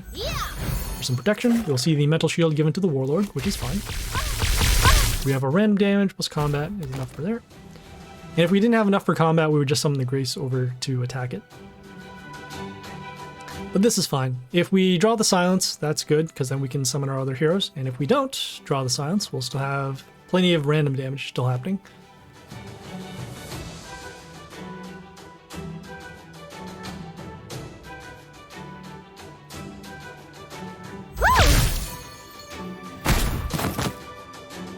They can do that. So they have the Frost. It froze one of our heroes, which in this case is the Grace. Also sets the frozen hero to 1 at the end of the turn. Gonna go with the Vampire. Okay, and we do have some protection, which is nice. Then you're gonna go with the Blair over here on B1 for some protection with the Vampire, followed by destroying the Frost. Because you don't use them that much in high levels. Only for pet. Or pit, yes. Yeah, that is true. I do it anyways just because I just want to get them leveled through. I don't remember if commons can get leveled beyond level 26. So at some point you can just cap them all off in terms of, because you get a lot of commons for mercenary chests, and so at some point you will not need them anymore just because you'll have so many. But it's good to have those extra levels out there. And it's also nice when commons can do the work for you in pit. Alright, so we have, let's see, the Alexandria. This one does the silence. Also has protection with the, what do you call them? Also has protection with the Life Palace. Gonna go with the Yoster over here on B2. As you can see, it does get Mental Shield because of the Blair here. Okay, and then we can also start setting up for a board wipe now because of the damage. Most likely our Yoster will still be around. It's just a matter of our other... I didn't draw out the silence yet. Wow, okay, that's not good. I thought we did. Alright, that's okay. So now they have the stones, and then they still have these other heroes over here. Also the case. I guess we probably should have, if we knew that the silence wasn't drawn out, we could have done the Charn instead. Or even the Masuras. So this could be an issue. Yeah! That is an issue.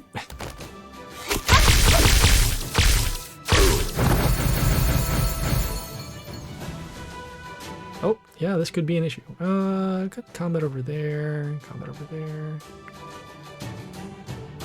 Okay, gonna go with the Masura over... I'm gonna go with the Masura over here on C3. Reason why is because there is a chance that the copy might not be able to wound this hero. So we just want to make sure that we have at least enough blockers to help us stop these heroes. And it looks like the Life Palace did healed up the Alexander over here. I'll reach this level later in the game, but I will still use my gold for my legendaries and epics mostly. There are some pretty good epics. They're easier to level up than legendaries for sure. The epics, some epics are not that useful as you have seen, but they are good to have in your collection. Also too, because you'll be drawing into more epics than legendaries in both Dark Tower and Pit. So we will do destruction to at least get rid of the Grace and some of these other buildings. We're also taking some damage because of the Aphrodite skill.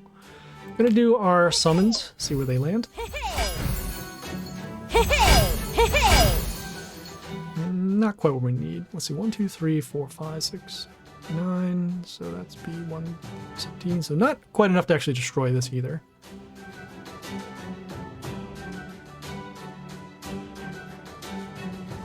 But we could get some extra copies of stuff. So let's go with that. So gonna go with the Charn over here on C2. We'll combat over here. We'll have combat enough to destroy the Aphrodite, and then also you can see these extra attack runes, which could either help the Masuras or give us some extra attacks, extra damage with either the Grace or the Strick. So we had 1, 2, 3. If one landed over here, we'd be in pretty good shape. This one is okay too. We can actually clear out some of the board on this side.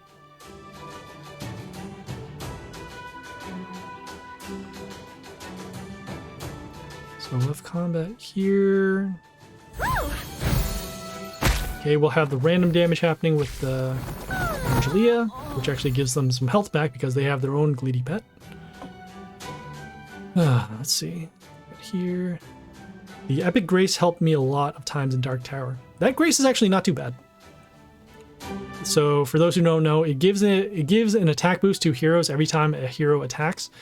And then if 7 heroes attack, that grace itself gets an extra attack, which is very nice. Alright, so let's see. What combo over there? Could break that. Could do damage. Gonna go with the grace over on the extra attack rune on D2. Hopefully we have enough random damage to destroy this hero. Could potentially destroy this too. Alright, so that's 1. Ugh. Alright, so we might actually take lethal just because we didn't have the random damage to destroy this. Because that's 500, so 160. I should have seen how much the attacks are on the heroes. I assume that they're roughly around like 150, 200 at this point.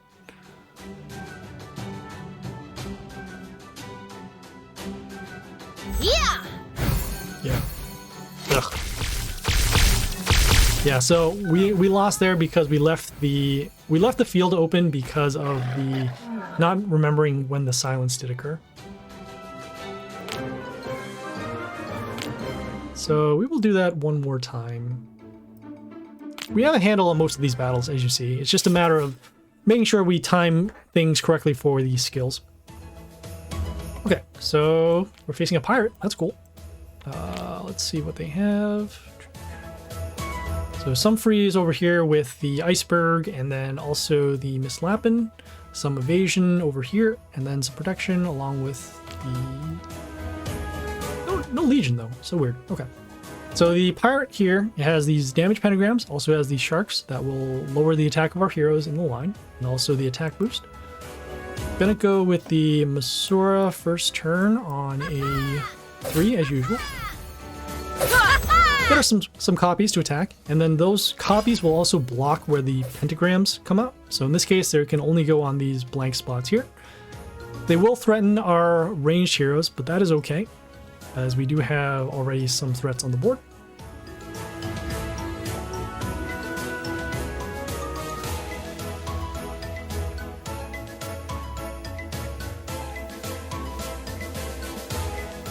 I'm gonna get some water shortly after this battle, so we shall see what happens here. Okay.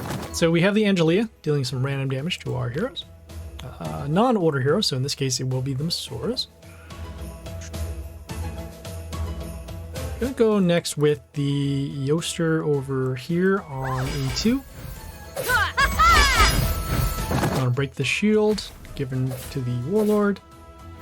As you can see, we'll get a health boost at the end of the turn for every female that's on the board, which includes both the Angelia on the enemy side and then also the Masuras here.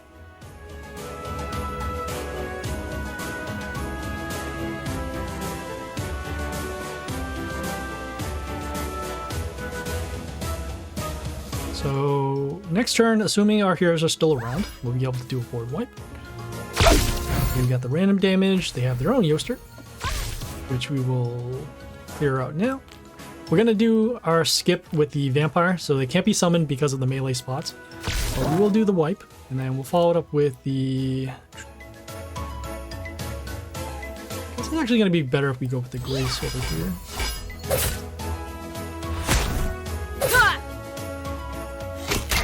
So I'm just gonna grab some water while we're here.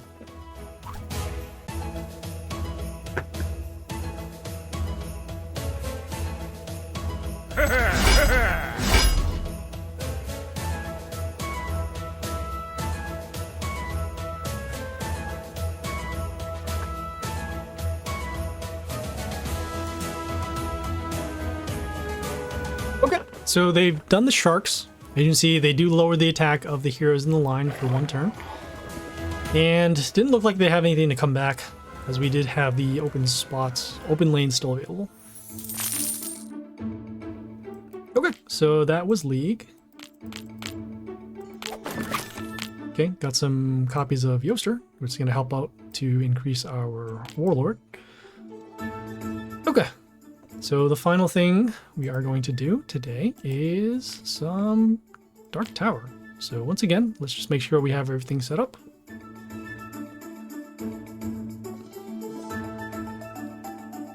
Okay, we have the Geisha along with the that.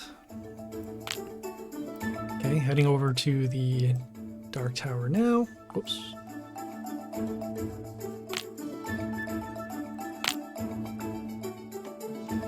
Oh, there's something here where we had to claim these gems.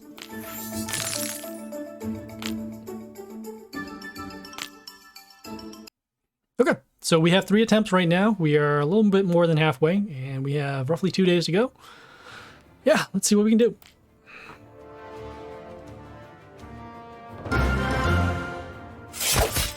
Nocturnus. Who is Nocturnus? Okay, let's take a look at the Warlord first. So they have damage to our heroes, range summons, and then extra attack boost to order. Do have a normal pet, the Honeydew. So a little bit of health boost. I'm gonna go with heroes with high health first, just to guard against the damage skill. So I'm gonna go summon this melee hero over here. Destroy the building. And then this building here will deal damage at the end, which is nice.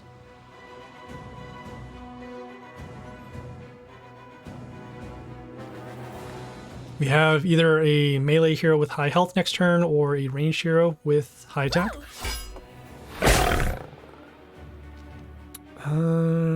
This one here does have death trigger to freeze enemies in the line. That's okay. I'm gonna go again with the melee hero with the high health. And I'm gonna actually protect this building so that we can continue dealing damage to other heroes.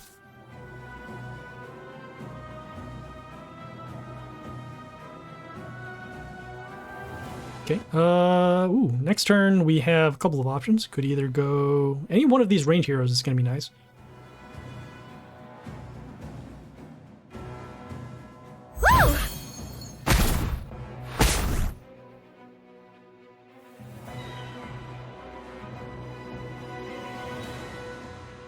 Yeah, I'm actually gonna do it. So I'm gonna go with the vampire, and then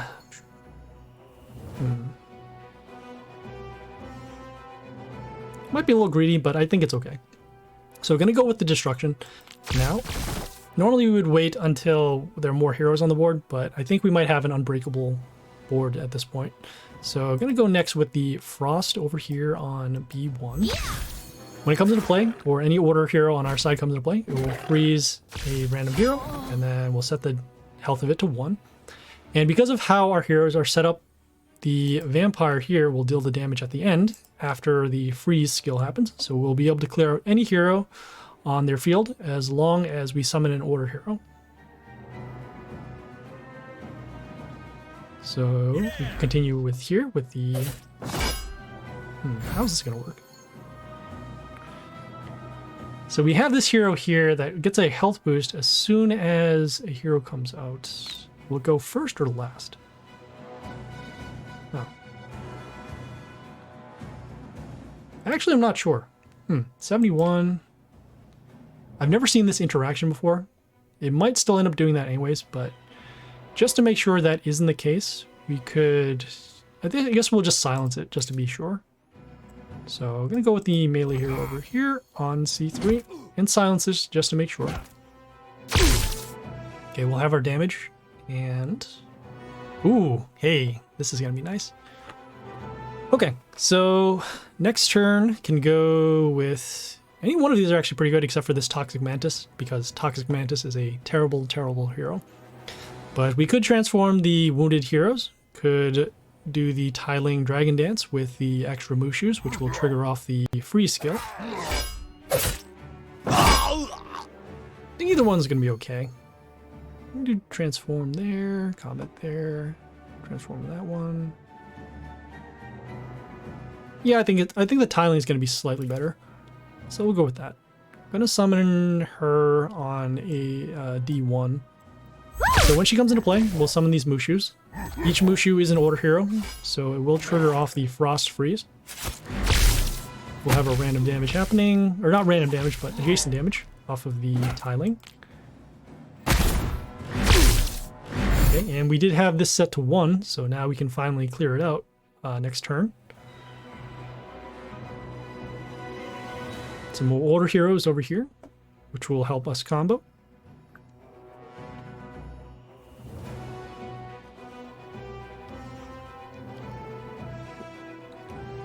And setting up from the previous turns, we do have the melee heroes with the high health, so we can now guard these other heroes.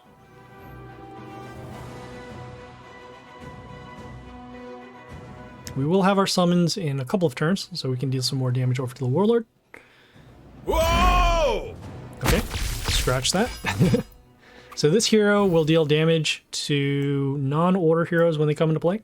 So in this case, we will need to specifically summon order heroes.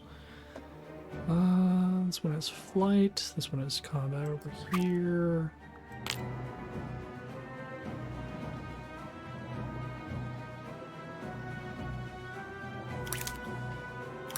This deals damage to each male at the end of the turn. Wow.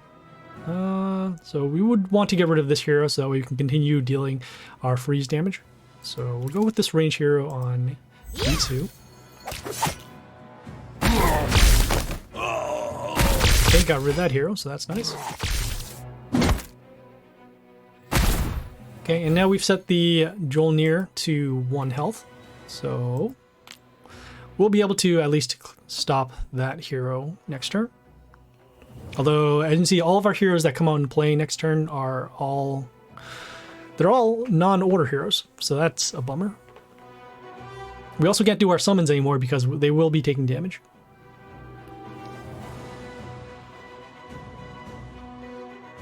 So it really depends what they end up doing here. Okay, we have this hero deals damage to a female enemy once it dies, so potentially could get rid of the Tiling or these other heroes. No, this one has a death trigger, so it deals damage to the Warlord. That's pretty nice. Could set the health of a hero to 1. Could potentially destroy that.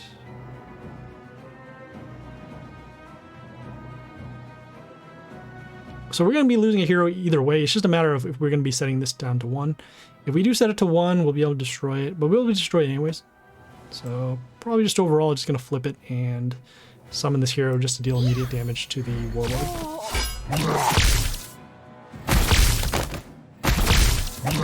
So we have our combat there. Okay, the death trigger did end up hitting this hero, so now the Frost can be attacked.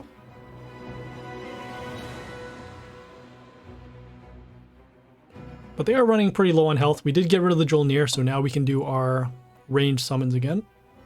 Our other heroes over here, they do have Toxin because of this melee hero.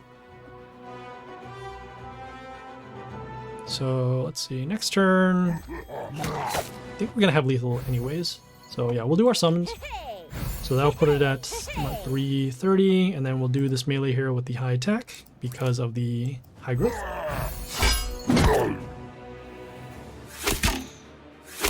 And there we go.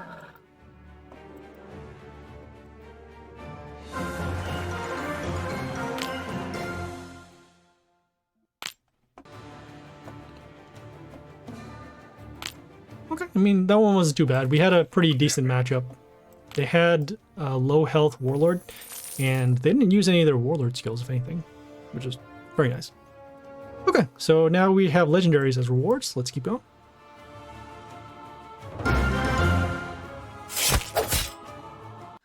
I faced this guy so many times. I don't know how to read the name, but I recognize the name anytime I battle them. So this is Jimmy Rocker Boy.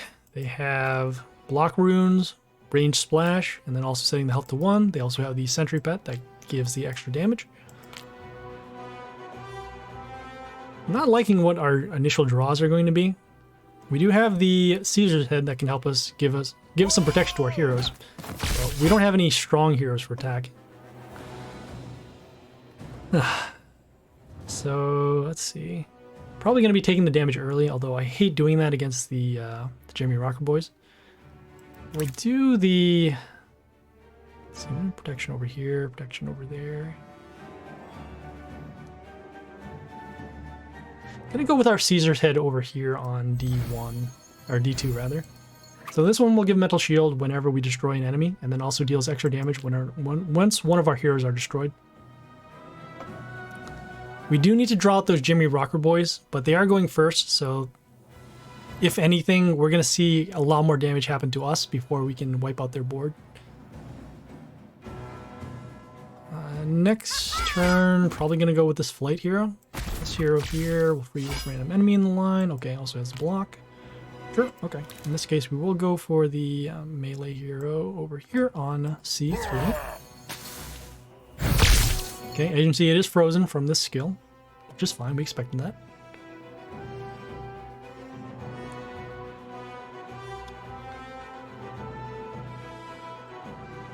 Probably next turn going to be summoning the vampire in order to block for damage. We do have the Freddy that can come back and deal damage to non-order here or non-chaos heroes. Okay, and we actually do need to get rid of this Ogre too, just because of it does a couple things. So it does attack boost and then also random damage and a large block. So we will go for the vampire. We won't be using Iron Destruction yet, as we do need to mark these for damage. We do damage. Oh, we sum it with the Freddy, and then that would be damage over there. Ugh, we're gonna be taking damage no matter what. So, yeah, we'll go with the combat over there. Oh, I do want to get around the what do you call it? Splash. There's no real good way around it. Yeah, we're gonna go with the Deadlord over here, or the Freddy. We'll get some health back off killing stuff, which is fine. Okay, and then wound these heroes, so that's cool. How much block does this have? That's 30. Okay, got it. Alright, so here are the rocker boys. As I said, didn't want to summon the Freddy on the bottom lane C here because of the splash that could happen to this hero. So see, large splash. But at least we can get rid of these heroes. And potentially when the Freddy comes back, it will be able to deal this extra damage. So let's see, combat here, lose those, combat over here. Okay.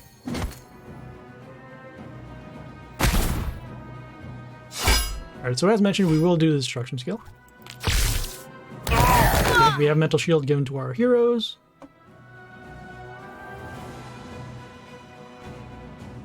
Could be over there. Some block over there. Spikes 13. This one actually spikes over there. Could do this summon to deal extra random damage to destroy one of these heroes. It could miss too. It could end up hitting this hero. Still like the rewarn that we could get, so let's go for that. So we're gonna go with the melee hero over here on D3. We have some splash damage. We'll also give some reborn to this hero, so we'll be able to come back. The splash damage did deal damage to the rocker boy, and then we also got some health back off of the melee kill.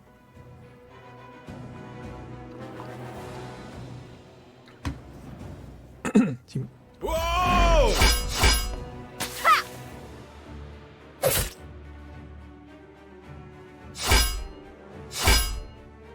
Ugh, so it's gonna be close. We have the Koshi, which has the large attack boost. Gonna go with our flight hero over here on E1, just to help us block. Be able to deal some curse damage, which is okay. And actually, once this hero is destroyed, oh, it'll be able to come back and actually deal damage. Okay, so we might actually be able to stop this hero. And then with the Grimoire Nightchild, we can trigger some curse onto the Warlord.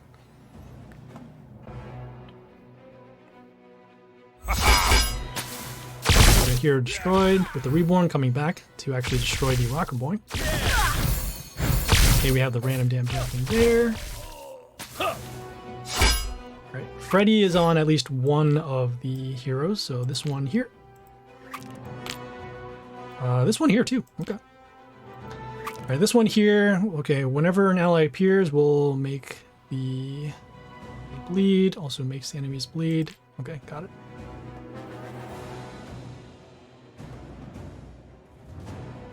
I guess we'll go with combat over there, combat over here. We're gonna go next with our melee hero over here on C2. This one will freeze one of the enemies at the end of the turn, potentially freezing this one.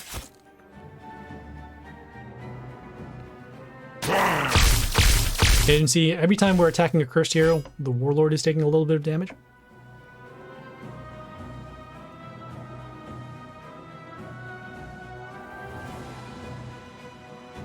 We will be losing this building eventually because of the skill here. It will set the enemy health of heroes to 1. So what we want to do is destroy enough heroes so that way we can give this mental shield and then give it protection. Whoa! Okay, got some damage there.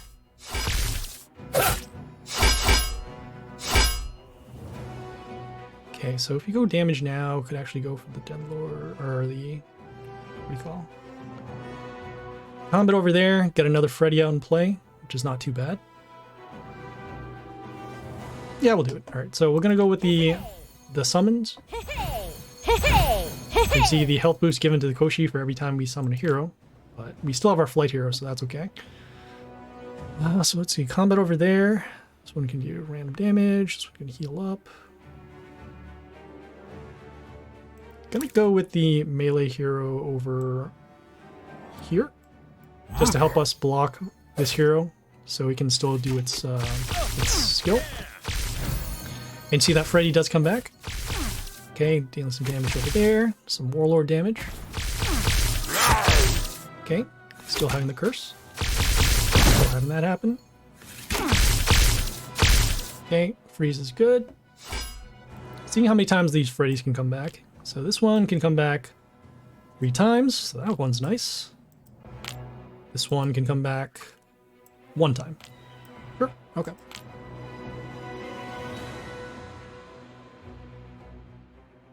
So we're pretty much only staying alive because we do have the, what do you call it? We have the Caesar's head from the very beginning. We're also dealing damage to the Warlord every time one of our heroes are destroyed.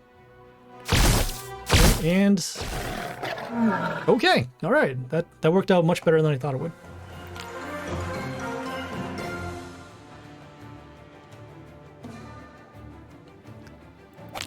Legendary. And got some Shimunas. All right. So we didn't have a lot of strong heroes, but we had a lot of way to block, and then the curses did add up eventually. So we have that, and then we did have our Freddys coming back with the damage and the Reborn, so we just stalled our way to victory. Not the best way to do it, but a win is a win at this point. Okay, so we're facing another ogre. Yeah. And we have the idol here that deals damage whenever heal triggers. This Leaf Child does have a large attack boost, and will heal an ally at the beginning of the turn. Okay, got it. Okay, so probably not going to be able to contend with this directly. So what we can do, however, is at least stop this hero for now. So we'll go with this range hero over here on D C3, C1. Sorry, I gotta remember which one's the C1 here. So this one here can heal our, well, it gets a health boost for every melee, which we don't have, and then it freezes a random enemy at the end, which in this case is this one here. Okay, I'm gonna go with our vampire now to actually start setting up some other heroes. No wounded yet, which is unfortunate. This melee hero gets pretty large attack just because it is a leveled up rare. Combat over here. Gonna go with the heroes with the higher health. Gotta go with the higher attack stat. So we'll at least destroy some heroes. We'll freeze this hero. Deal some damage at the beginning of the turn because of the heal. This hero will most likely be destroyed. Oh, it has some block. How does it block? Here? No. I don't know.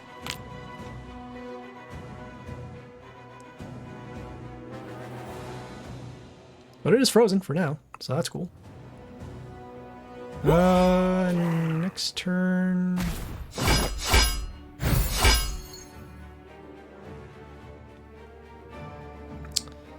A couple of options here. So we are going to be taking some damage no matter what. It's just a matter of what we can do here. Combat, you can do there, there. Gonna go actually with our melee hero next on D2. So this one here will mark the enemies for damage when one of their heroes are destroyed. We'll deal damage at the beginning of the turn. It won't be around just because they do have that silence skill. And they also do summon a moral, which will give a health boost to this, and then also help us block. And we summon it over here on D2 because we'll most likely need to guard this lane anyways. So they did the silence, so that's part 1 of this battle.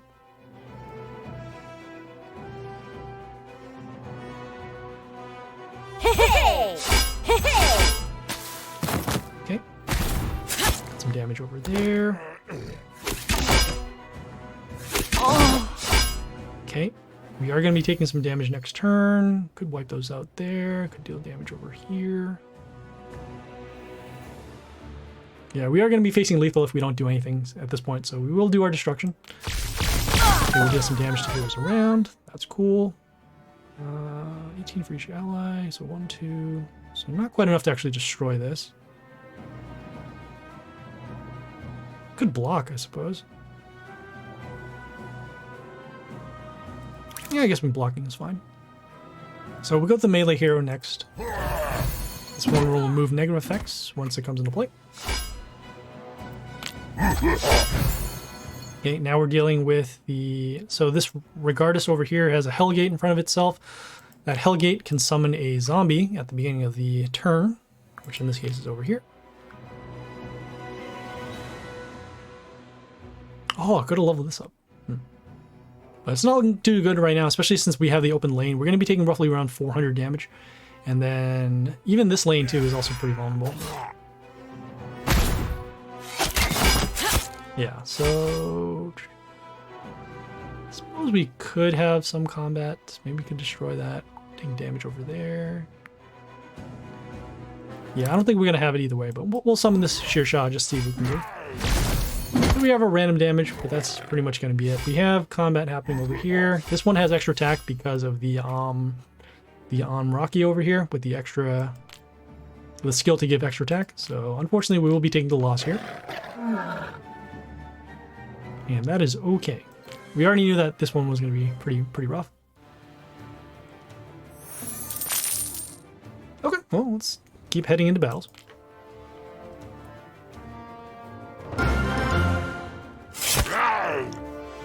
Beard is also pretty tough. I have no idea how they do the matchmaking in terms of who goes first in battles. It always seems like the stronger opponent tends to go first.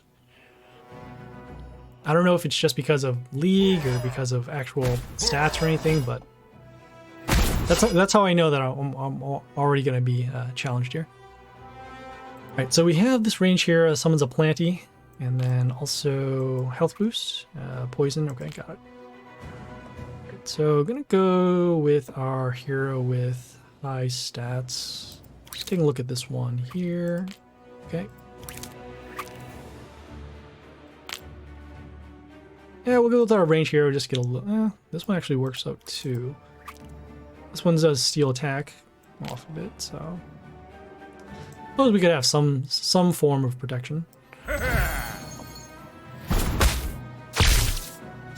Okay, and then now this hero does have a skill to attack steel, and then whenever attack steel happens, we'll freeze another hero.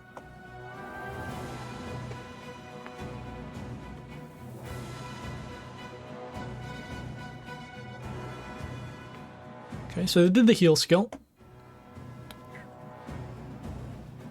Probably next turn, gonna go with this range hero with the high health. Yeah! Okay, we have the melee hero over here with decent amount of block, also has mental shield. Okay, we'll go with the vampire, as mentioned. It will help us block and then also wound these heroes. And then also gonna follow up with the ranged hero with the high health. Gonna summon it over here on D1. The vampire dealing damage at the end, get us some health back. Then again, the attack steal skill. Okay, so they can actually steal more attack than I thought. I thought it was only the one time. Okay, so next turn, Next turn is going to be a little weird, just because we'll probably end up using our destruction skill. It depends how much damage we end up taking on the line here.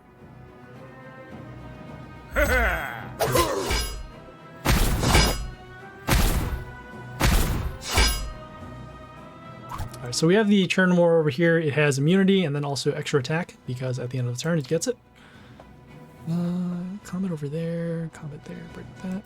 See how much splash damage we have. So 34 is actually enough to destroy those. And I guess it's okay in terms of a floater. It's not terrible. We can actually force the silence, so might as well do that. So some of the range here over here on A2. Get some rain, some splash to destroy some stuff. And then get these instant kill runes from the TNT.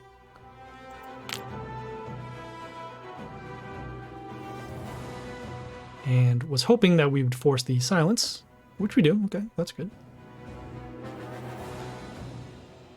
So the next thing we'll need to do is summon enough damage to destroy this Churnmore.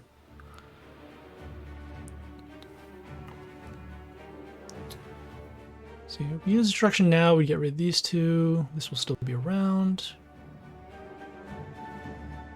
We'll see what kind of support heroes they end up having. They summoned the hero that we were going to summon. So with the extra attacks, they'll still be able to run through our stuff, and then we still need to deal with this. So unfortunately, we will be taking the loss here. Kind of bummed. I mean, we already knew it was going to be pretty tough from the start.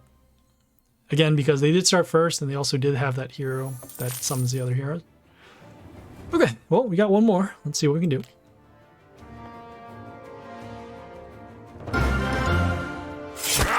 Okay, haven't faced Warden. But pretty high health. Okay. Yeah, sure. Let's start with our high health hero first. Well, this one gets mental shield, so I guess not too bad. Now we'll go with the high health. We'll go summon it over here on D2. Break the building. And just open up some lanes.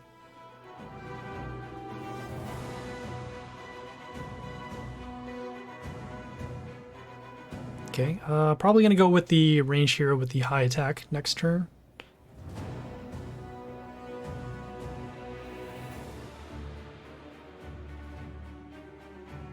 Whoa! Okay, so this one here deals extra damage to a random enemy. Also gets an attack boost. There. Probably not going to be able to contend with this directly, so 244. Oh, we might actually be able to destroy it. Gonna go with the vampire and see if we can destroy it. Oh, you can. Okay, great. So in this case, we're gonna summon the range hero behind it. Yeah! And then we'll have enough combat to destroy that. Okay, next turn, gonna be going most likely with the Mr. Flap, just because they still have the silence skill. So the Mr. Flap has immunity. It will also give us a health boost to our heroes, which in that case could actually trigger off another, what do you call it? It could also trigger off another silence. So we see combat damage over there.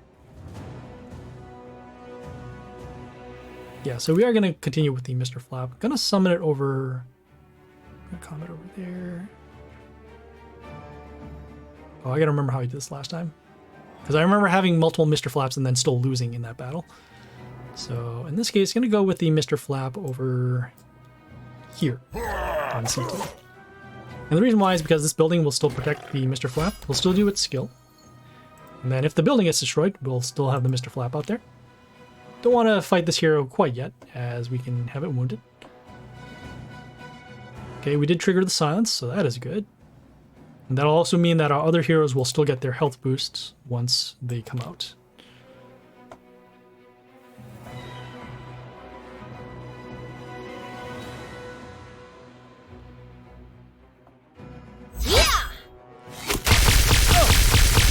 you.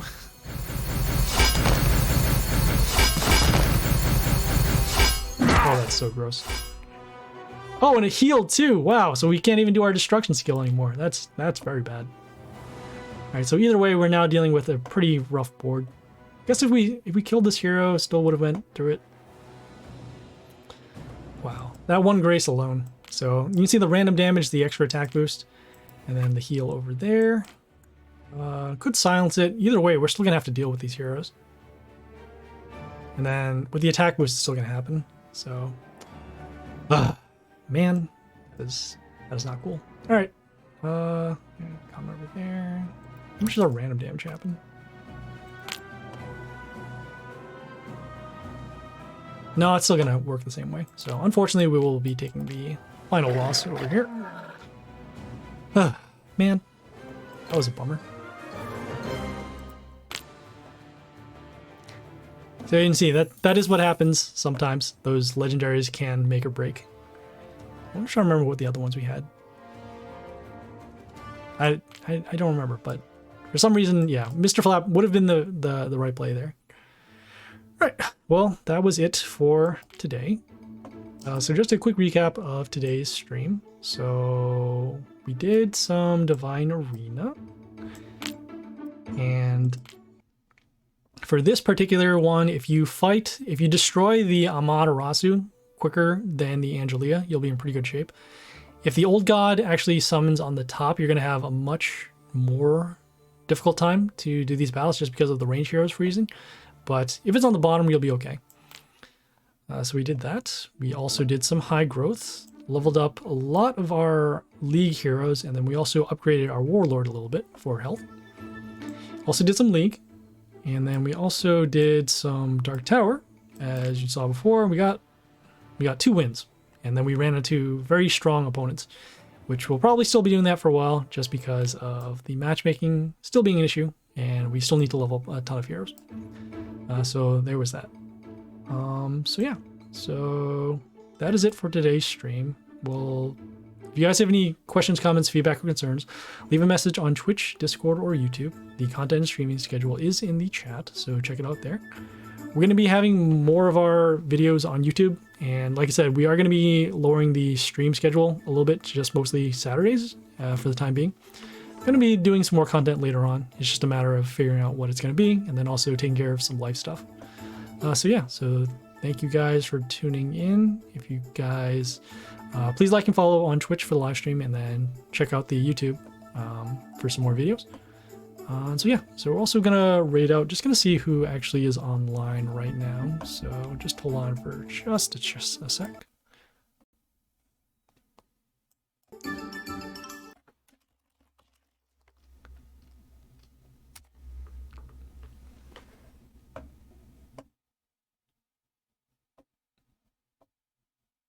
I had one person in mind, but I just want to see what the numbers are this time, because I can't see it off of my phone.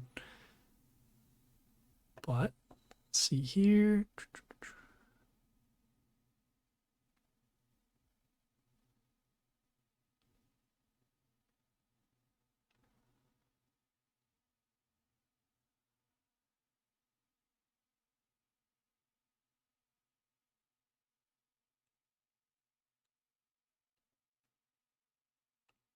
Sure, why not? Yeah, gonna raid actually. Yeah, I'll raid this guy. Okay, so we're gonna raid Hexed and check them out. So we'll see you guys later. Just gonna set up the raid stuff, and yeah, we'll see you guys next week. This is Happy Splatter, signing off.